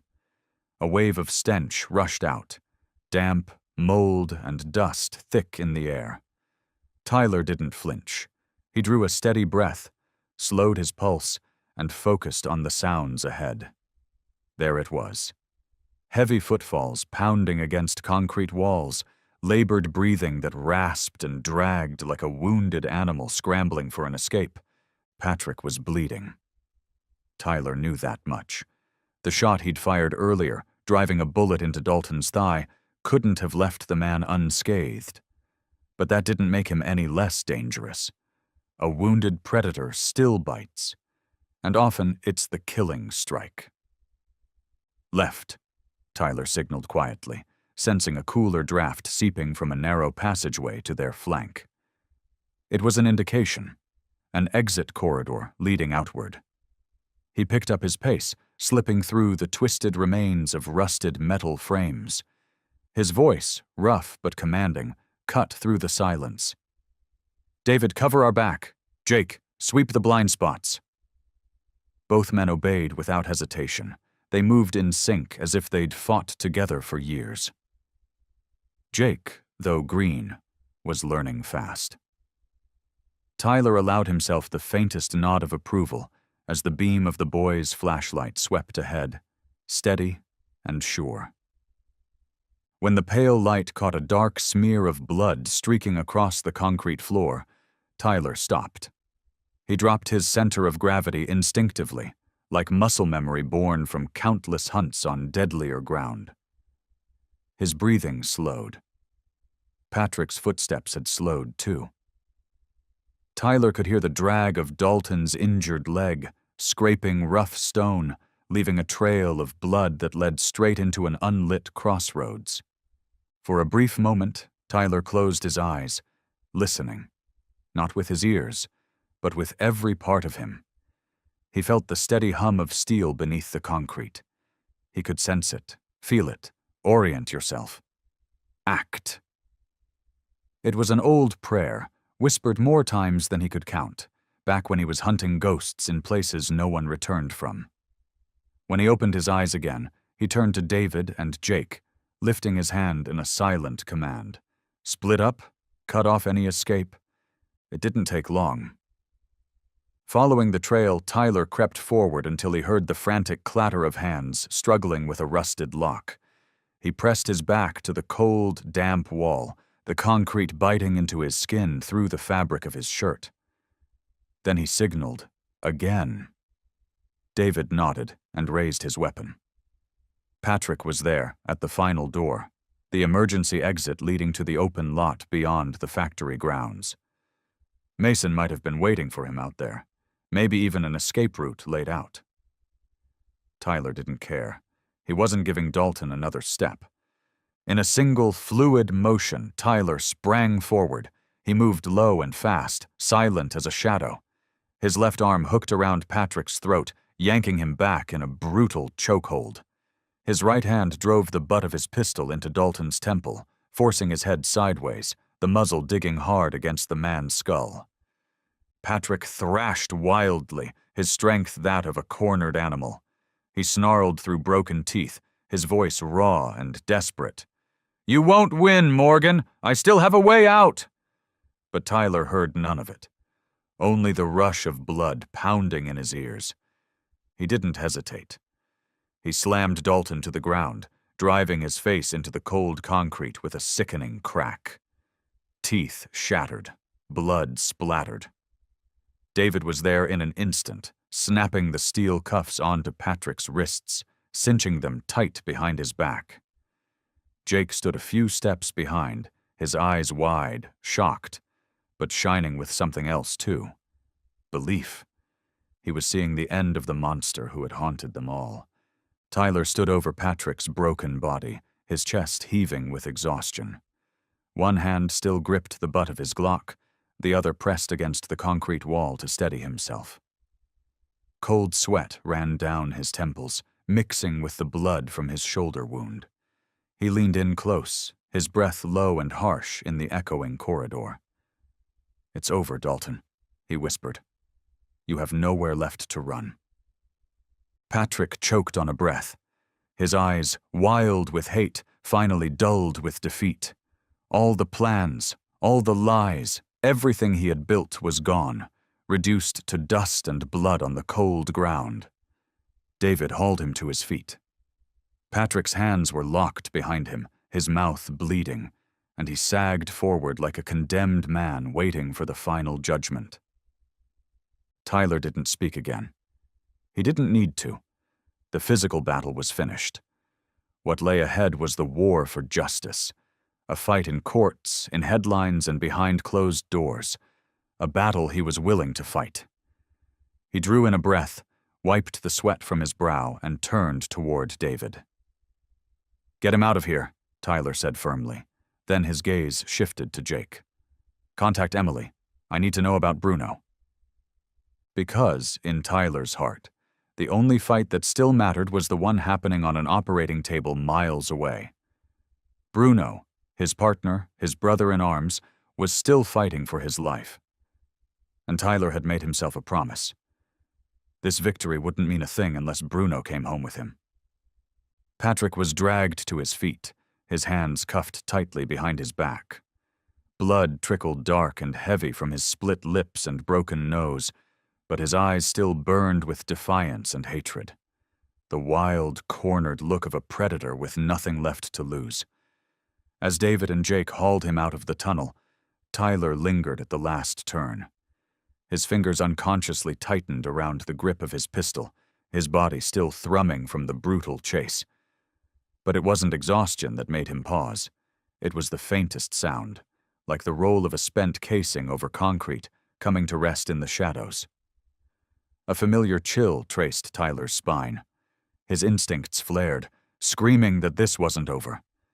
And then, out of the thick darkness at the far end of the passage, Patrick surged violently, knocking David off balance. In a blur of motion, he broke free, rolling down an unsearched corridor. It took mere seconds, just enough for him to reach a hidden weapon, a pistol stashed deep in a wall recess, known only to someone who understood these tunnels intimately. Patrick sprang up, his back against a cracked concrete wall. His bloodied hands, slick but sure, loaded a round into the chamber with terrifying speed. In the dim glow of a distant flashlight, his eyes gleamed cold and lethal, the look of a man with nothing left to lose. Tyler didn't wait for a command. He exhaled slowly, focusing on every detail. The scrape of metal against bone, the shuffle of feet on dusty concrete, the ragged breathing of a man on the edge. He moved steadily toward the darkness where Patrick was hiding, where light meant nothing. It was a space Tyler understood better than anyone. He didn't need sight. Here, in the black, his other senses were sharpened to a deadly point. "I've always wondered," Patrick's voice cut through the silence, hoarse with blood and fury, "how a blind man like you has the nerve to walk in here." His words echoed off the cold walls, sharp as blades. "You think you can beat me, Morgan. You can't see. You're nothing but a cripple clinging to a dying dog." Tyler said nothing. He breathed in, mapping Patrick's location through sound alone. Each word the man spat out was a beacon, giving away his position. Tyler's fingertips brushed the pitted concrete, feeling the contours of cracks and seams, measuring distance. He moved with practiced precision, every step silent, every breath under control. Patrick laughed again, a dry, bitter sound. You're crawling like a beggar in the street, and you expect me to pity you?" He raised his gun towards the space where he thought Tyler was moving. His finger tightened on the trigger, ready to end it. But Patrick was wrong. Tyler stopped just short of the left wall, waiting for the subtle weight shift, the telltale motion of a shooter adjusting his aim. He heard it, the faintest click of metal as the trigger engaged. In a single motion, Tyler dropped low and rolled right. The first shot tore through the space where he'd just stood, the deafening crack of gunfire rattling the narrow passage. But Tyler was gone, his body melding with the darkness. Patrick cursed, panic rising. His hand trembled as he swept the muzzle back and forth, searching for a target he couldn't find. For the first time, he realized Tyler's blindness wasn't a weakness. It made him more dangerous. Tyler counted Patrick's breaths and heard them hitch and quicken. He moved forward again, soundless. Just as Patrick sensed the approach, he jerked up his weapon to fire. But he was too late. Another shadow launched from the darkness. Bruno. Wounded, his hind leg still bandaged and bleeding, the war dog refused to give in. With a guttural snarl, Bruno lunged, clamping his jaws onto Patrick's gun hand. Patrick screamed as the pistol clattered to the floor, skittering out of reach. Bruno held on with iron jaws, his eyes blazing, pouring every last ounce of life into that grip. Tyler didn't hesitate. He charged, tackling Patrick with brutal force. They hit the ground hard, Tyler's arm locking around Patrick's throat while he drove the butt of his gun into the back of Patrick's skull. The man writhed weakly, his strength draining with every breath. Blood streamed from his wrist, from his split lips. Leaning close, Tyler's breath came hot against Patrick's ear. His voice was low, cold as forged steel. "You lost? And do you know why?" he whispered. "Because you never understood loyalty." Bruno finally released his bite, blood dripping steadily from his muzzle as he limped to Tyler's side. His head rested against Tyler's leg, eyes watchful but calm. Tyler ran a blood-slicked hand gently over Bruno's fur, his fingers trembling, not from fear, but from something deeper. Relief. They had won, not just the fight, but the battle to hold on to faith and survival. David and Jake arrived seconds later, locking Patrick in irons once more, this time with no chance of escape. As they hauled him away, his eyes were empty, stripped of all pride. No longer the hunter, just the hunted, defeated, and broken. Tyler stayed kneeling beside Bruno, his hand resting on the dog's broad neck. His voice softened to a whisper. "Let's go home, old friend." Tyler knelt on the cold concrete, his hand resting gently on Bruno's battered body. He whispered close to the dog's ear, his voice soft but steady. "Let's go home, old friend." Yet deep down, he knew the real battle was only now drawing to a close. Behind them, the sharp metallic snap of handcuffs locking tight around Patrick Dalton's bloodied wrists echoed in the hollow space, an irreversible period at the end of a life steeped in violence and crime. David and Jake held Patrick firm, their grip like iron. David's expression was dark, his face carved with hard lines of resolve and quiet fury. There was no room left for mercy, no second chances. David gave a silent signal, and instantly, the strike teams advanced through the ruins of the factory. From every entrance and hidden tunnel, Glendale's elite police units swept in like a closing fist. Alarms shrieked through the compound. Commands for surrender blared from loudspeakers, punctuated by the sharp, crackling voices of officers relaying orders through radios. Sporadic gunfire flared as officers exchanged fire with the last of Patrick's men, their shouts of arrest orders mixing with the anguished cries of enemies being dragged down. It was the symphony of a dying empire, a criminal kingdom collapsing in on itself, finally silenced after years of dominance. Tyler pushed himself to his feet, his shoulder wound, leaking blood in a slow, hot trail down his arm. He ignored the pain, focusing instead on the sound of fast-approaching footsteps. A moment later, Emily emerged from the chaos, leading a team of emergency medics. Her breath caught as she spotted Tyler and Bruno still alive. A brief smile tugged at the corner of her lips, relief and worry written all over her face. "You two scared me half to death. Again," she exhaled, dropping beside Bruno without hesitation. Her hands moved quickly, expertly checking his bandages and stabilizing him on the spot. Tyler squeezed her shoulder lightly. There was no need for words. His silent gratitude was understood. And even as Emily worked, Tyler turned his head slightly as David approached. The old soldier let out a tired, heavy breath and nodded. "He's alive," David said. His voice was rough with exhaustion, but beneath it there was a trace of relief. "Just like you wanted." He paused, his eyes grim. "But now it's time he pays for it." Jake, his face streaked with soot and grime, moved steadily among the officers, helping to unlock and free the prisoners still trapped in the factory's underground chambers. Tyler listened to the rising sound of anguished sobs as rusted doors were forced open, as men and women, emaciated, terrified, were pulled from the darkness they thought they'd never escape.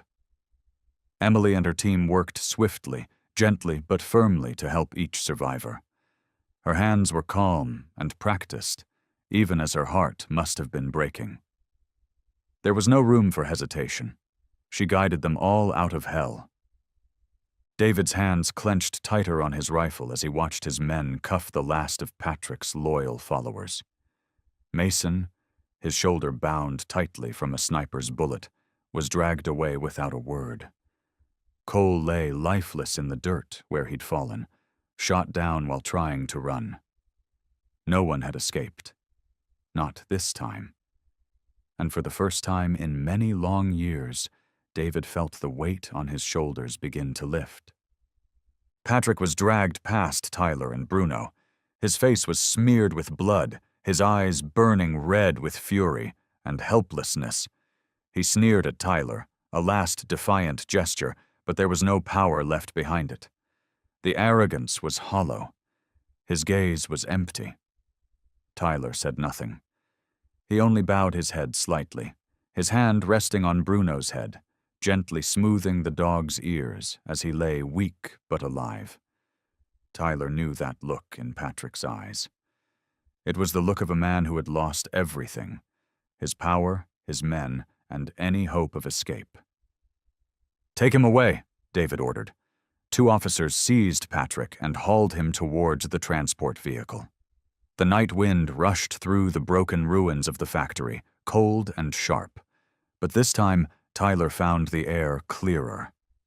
Clean. He knew this night marked the end of an era of darkness. The empire Patrick and his men had built, fed by blood and fear, was no more. By dawn, the search teams were still sweeping the grounds, cataloging evidence, seizing weapons and files, enough proof to ensure Patrick Dalton's criminal network would never rise again. Tyler stood quietly, a folder in his hand listing the names of the first rescued victims. His fingers brushed lightly over the paper, and something stirred deep inside him. A sense of peace he hadn't felt in years, maybe longer. Emily appeared at his side. Her gaze followed the medics who worked carefully to stabilize Bruno, the old war dog still fighting, breathing. She reached for Tyler's hand, her fingers cool against his scarred knuckles. "We did it," she murmured, her voice soft after the storm. Tyler nodded slowly. He knew this had never just been about bringing down Patrick Dalton.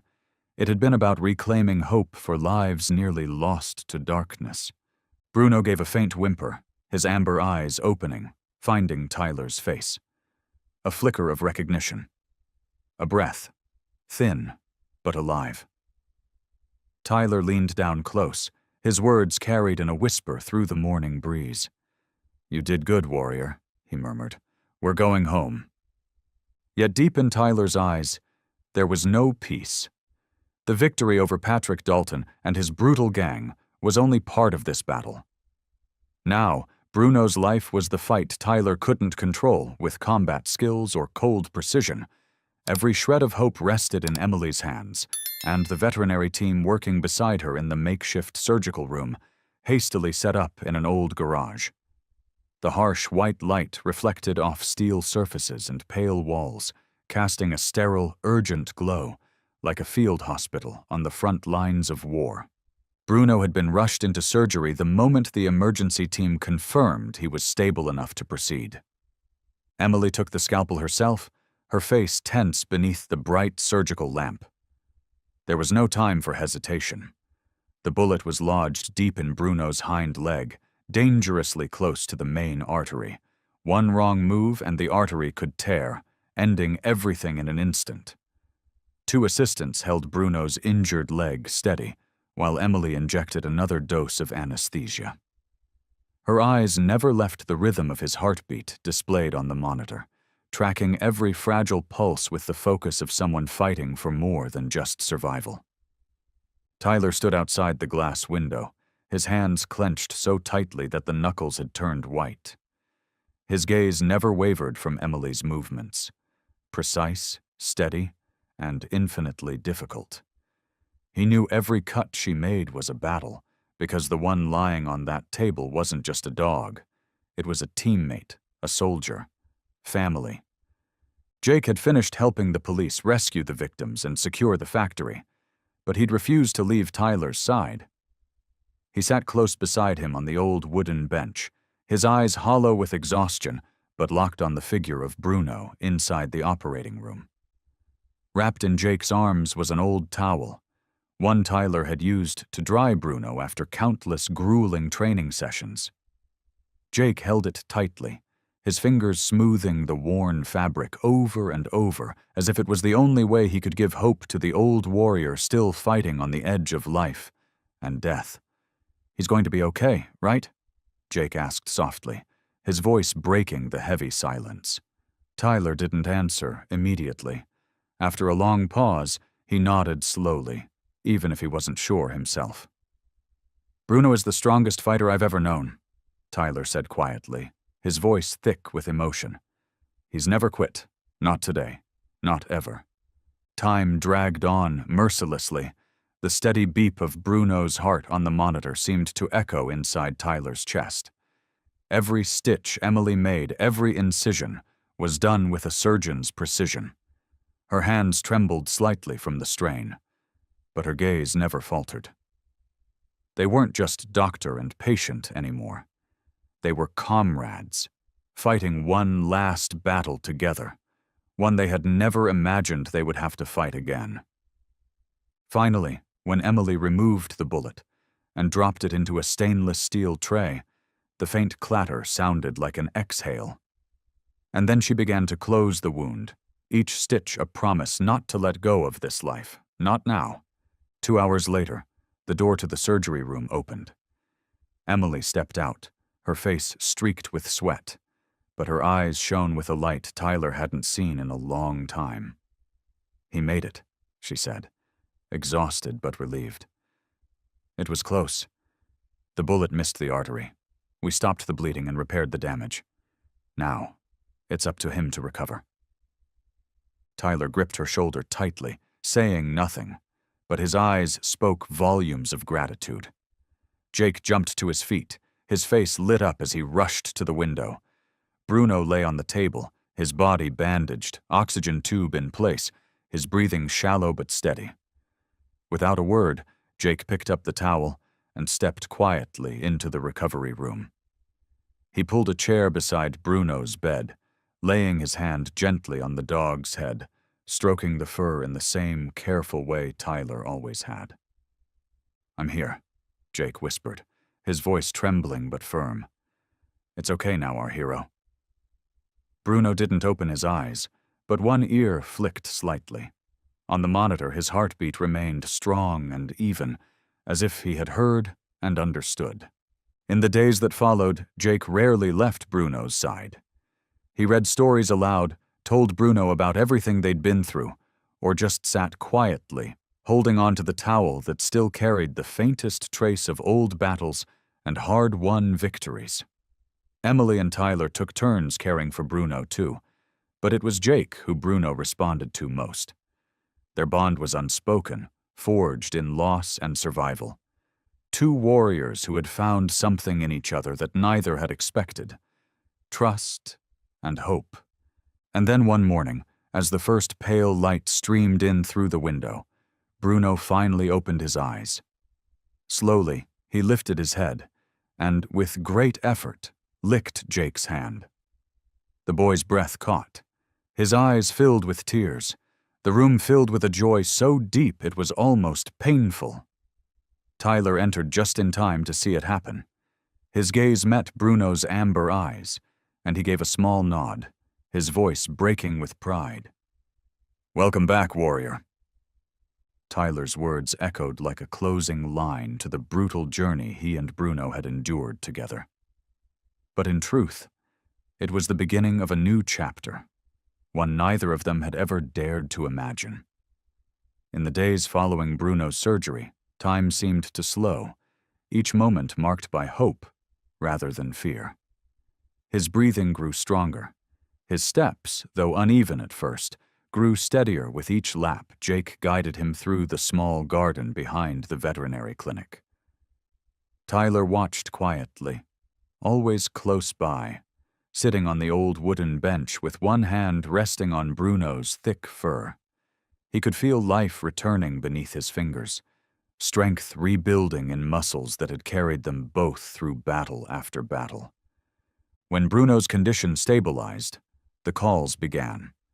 The Department of Defense, Special Operations units, old commanders, each offering Tyler a place back in the fold. Some wanted him to return to active duty. Others offered him command of a new K-9 training program, a position he had once dreamed of holding after his discharge. There were calls from local officials, too, asking him to lead rescue teams or consult on high-risk security operations. Every time a call ended, Tyler would sit in silence for a long while, his fingers tapping absently against Bruno's old leash hanging by the door. It was a quiet reminder of everything they had given up and everything they had fought to keep. One late afternoon, as the golden light spilled across the porch and caught the silvered edges of Bruno's fur, Emily found Tyler sitting beneath the eaves. A steaming cup of coffee rested in his hands, untouched. She sat beside him, her gentle brown eyes tracing the faint scar at his temple, before settling on the hand stroking Bruno's neck. "Have you decided?" she asked softly. She already knew the answer, but she needed to hear it from him. Tyler exhaled slowly, his gaze following the horizon where Jake and Bruno played in the grass. Jake's laughter, mingled with Bruno's bark, rang clear and bright, the purest sound he'd heard in years of smoke and gunfire. "I have," Tyler said. His voice was steady and warm, like his grip on a rifle long ago. "I'm staying here. No more armies, no more front lines, not again." He turned to Emily, and there was no longer the hollow stare of a soldier who had lost everything. In its place was the quiet strength of a man who had finally found something worth holding on to. "I have a family now." And that was how Tyler began rebuilding his life, with Bruno, Emily, and Jake. A small family, but more complete than any unit he had ever served with. They moved into a small wooden house on the western edge of Glendale. There was a wide yard where Bruno could run without a leash. Emily planted lavender and herbs in a garden she tended with quiet joy. The living room was warm and open, where Jake would sit by the window every afternoon doing his homework, and Tyler finally found a kind of peace he never thought was possible. Each morning, Tyler and Bruno walked along the quiet lake behind their home. Bruno no longer wore a combat harness or armor, just a simple collar. Sometimes he would pause for long moments, as if listening to the wind in the trees, before leaning his head gently against Tyler's leg, a silent affirmation that they were still here, still breathing the freedom they had fought for. Emily opened a small veterinary clinic in town. She treated family pets and trained search and rescue dogs. Jake, with Tyler's patient guidance, learned the basics of canine training. More than once, Jake spoke about wanting to follow in Tyler's footsteps one day. But his dream was a different version, one without war, one built on protection and compassion. Sometimes David Coleman visited on weekends. They drank beer and grilled meat on the porch.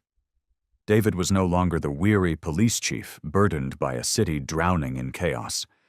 He was an old family friend now, telling dry jokes that made Jake laugh until he couldn't breathe, and made Bruno tilt his head in confusion.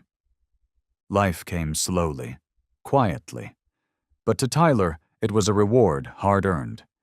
He had chosen to lay down his weapons and fight for something different, a peaceful sky, a warm home, a place where Bruno could sleep in the sun, where Emily hummed as she tended the garden, where Jake chased a soccer ball barefoot in the grass.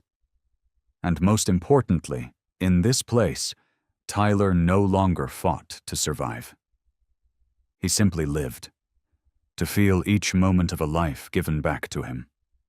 Life returned to them slowly and quietly, bringing with it the peace Tyler, Bruno, Emily, and Jake had fought for with blood and tears. The skies over Glendale seemed clearer now, and Jake's laughter echoed more often from the porch of their home. And with each day that passed, it was as though the final chapters of their past were finally closing, with nothing left unfinished. One morning, Tyler sat beside David on a weathered bench outside the entrance of the federal courthouse. The pale sunlight of early day spilled across the old stone steps, and the air, once tense and heavy, now held only a solemn, weighty silence. There was no need for words. They had waited long enough. Patrick Dalton, along with Mason, Cole, and the remaining members of their gang, had been brought to trial after nearly 3 months of investigation and prosecution. The undeniable evidence collected from the abandoned chemical plant, along with the testimonies of those they had rescued, revealed every corner of Patrick's criminal empire. David had personally delivered the files to the prosecution, while Tyler, though refusing to speak to the press, had spent days carefully writing out his testimony, painting a clear and precise portrait of Patrick's crimes. The trial stretched on for days. One by one, survivors took the stand, piecing together a narrative of brutality and control that left the jury no room for doubt. Every story told of lives stolen, of people trafficked, tortured, and forced into inhumane conditions, silenced the courtroom in heavy stillness. Patrick never flinched. His cold, emotionless stare never wavered, not even when confronted with the most damning accounts. But when Emily stood before the court, recounting how she, Tyler, and Bruno had found Jake, beaten and locked away, stripped of hope, something shifted in Patrick's gaze. There was a flicker of emptiness, as if he finally realized his empire had crumbled beyond repair. When the sentences were read, David's hand rested gently on Tyler's shoulder, an unspoken gesture of respect and deep understanding. Patrick Dalton received life imprisonment without parole. Mason was sentenced to 40 years. Cole and the remaining men faced decades behind bars for kidnapping, human trafficking, and first-degree murder. They were the harshest sentences possible. And though no one in the courtroom cheered or celebrated, there was a solemn recognition that justice had been restored.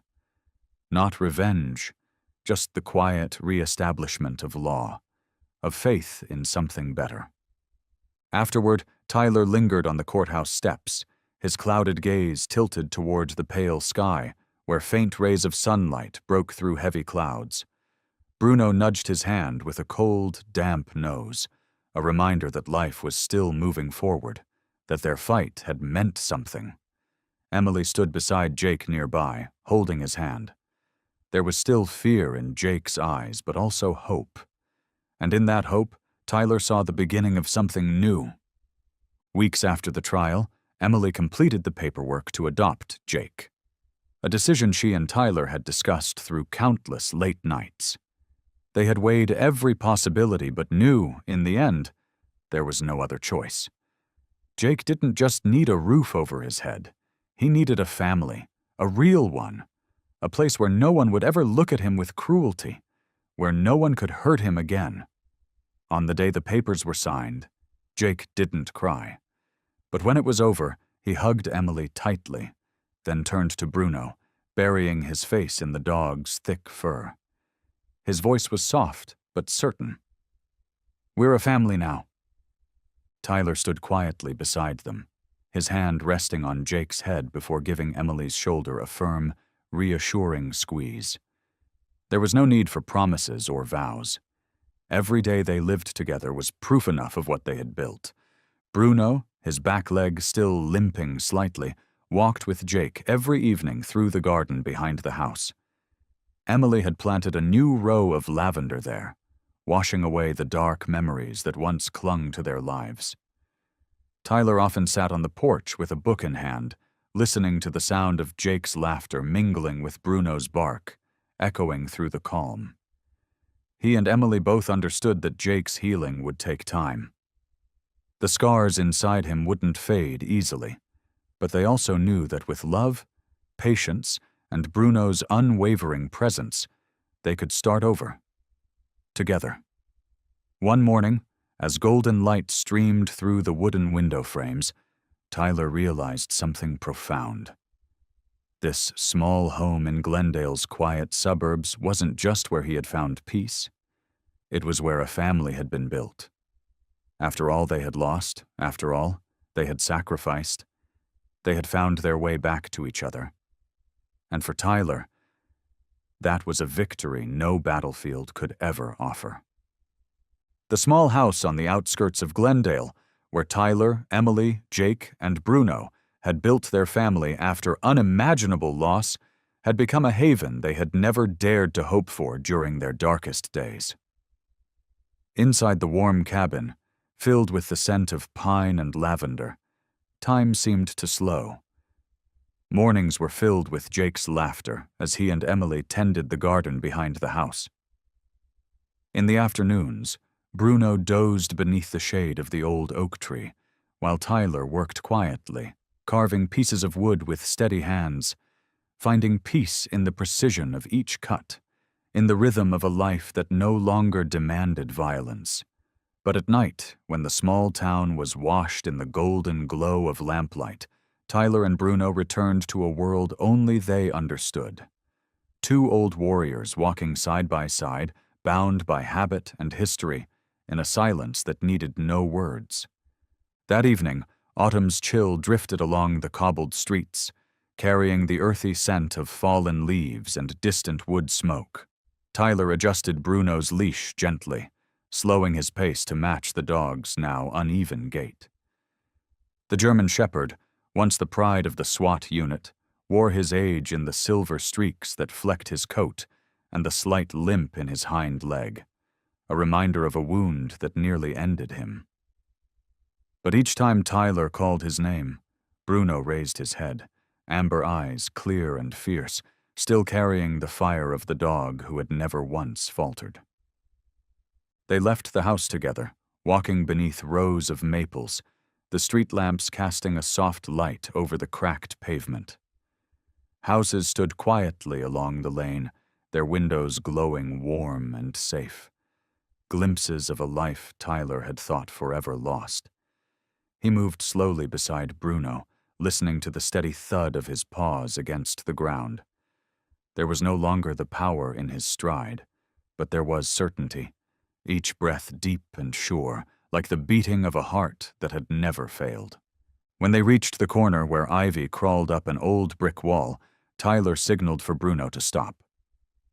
This was the spot where they had first rested after Bruno's surgery, where Tyler had sat with him through the night, counting each fragile breath.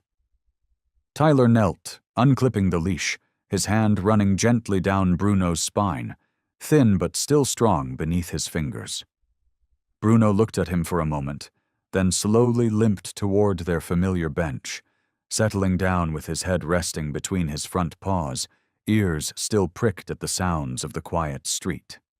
Tyler sat beside him, his gaze stretching toward the distant lamplight glinting off the surface of the lake, stars mirrored in its still waters. He said nothing for a long time, his fingers absently brushing the worn leather of Bruno's old leash. Memories played in his mind, missions in broken cities far from home, tense chases through Glendale's back alleys, and battles they had both survived when the odds said they shouldn't. Sometimes Tyler wondered why he was still here, what it was that had kept him moving when the world had gone dark. The answer had always been Bruno. Turning his head, Tyler met Bruno's amber eyes, still bright, still watching. The dog lifted his head, and for a moment there was a depth in his gaze that made Tyler believe Bruno understood him better than anyone ever could. Tyler smiled then, a rare, gentle smile that Emily often said belonged only to Jake and to Bruno. He rested his hand on the dog's head, stroking softly over his ears before leaning down. His voice was low, steady, as if offering a vow. "You've always been my hero." Bruno exhaled slowly, pressing his muzzle into Tyler's palm before closing his eyes, content in that quiet moment. Tyler stayed there, his hand resting lightly over Bruno's heartbeat, steady beneath his touch. This, he thought, was the greatest gift he had ever been given, the presence of a companion who had never betrayed him, never abandoned him, and knew him to his very soul. A cold breeze swept by, bringing with it the scent of wood and fallen leaves. Tyler opened his eyes, drew in a deep breath, and slowly rose to his feet. He gave a soft whistle, a sound Bruno knew by heart. The dog opened his eyes, pushing himself up with care. He was slower now, his large frame favoring one leg, but he rose with a dignity that time and scars could not take. Tyler bent down and clipped the leash back in place, his hands firm on the buckle, a silent promise that they still walked this road together, no matter what came next. They moved on, their footsteps mingling with the wind and the distant sounds of a sleeping town. Even though Bruno no longer sprinted through battlefields or leapt over barricades, every slow, steady step he took was a testament to loyalty and resilience, to a bond forged beyond war, wounds, and time. Tyler knew the day would come when he and Bruno would part, but not tonight. Tonight, beneath the starlit sky and on this quiet street, they were still together. And in his heart, Tyler made a vow. When Bruno's paws no longer walked beside him, his memory would remain, carved deep into Tyler's life as the truest and most faithful hero he had ever known. Under Glendale's starlit sky, autumn's chill drifted quietly through the narrow streets where Tyler and Bruno walked together. They had followed their usual path, stone-paved roads leading away from their wooden house, where Emily and Jake stayed behind. They passed rows of maples burning red and gold, past windows glowing with the warmth of families gathered close, much like the family Tyler had once believed he'd never have. These days were peaceful. Still. So different from what he and Bruno had known before. Gunfire, shouted orders, the pounding of blood in their ears as life and death hung by a thread. Tonight, the street was empty. Golden light spilled softly across weathered stones. Bruno moved beside Tyler with a slow, measured gait. His hind legs still stiffened sometimes, but his head was held high, and his amber eyes missed nothing. Tyler's hand rested loosely on the leash, an old habit more than a necessity. Bruno didn't need it anymore to find his way home. They stopped at a weathered wooden bench beneath an ancient maple tree, the same spot where they had always ended their nightly patrols. Bruno lowered himself to the cold ground without hesitation, not from exhaustion, but from quiet ease. Tyler unclipped the leash, letting him settle freely, and sat down beside him. His sightless gaze turned toward the faint glow at the end of the street, where lamplight bled into the night. A quiet sigh slipped from Tyler's chest, not out of fatigue, but from a rare, hard-earned sense of peace. He reached down, running his hand slowly along Bruno's spine, tracing muscle that was no longer as firm as it once was, but no less strong in Tyler's mind. To him, Bruno was still a warrior, still his partner, still family. "You know," Tyler said softly, his voice low and steady, as if carried by the wind through the rustling leaves. "There were days I thought we'd never have a night like this." His lips curled into a faint smile, almost lost to the breeze. But it was there, carrying a lifetime of battles, hope, and pain. "But we made it, Bruno. We came through." Bruno lifted his head to look at Tyler. Though touched with age, the dog's eyes still gleamed bright, unchanged from the day Tyler had first met him in the K9 unit. Back then, Bruno had been younger, with all restless energy and fearless drive. Now his body had slowed, but his spirit hadn't faded. It never would.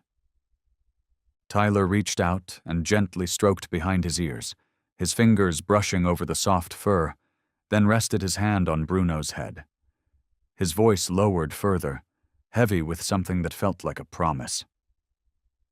"You've always been my hero, Bruno. Not because of the fights you've won, but because you never once gave up on me, even when I had nothing left." Bruno answered by resting his muzzle on Tyler's knee, eyes closing for a moment as if to say, "I'm still here." The world around them went still. No cars, no sirens, no distant engines roared like monsters from some far-off war.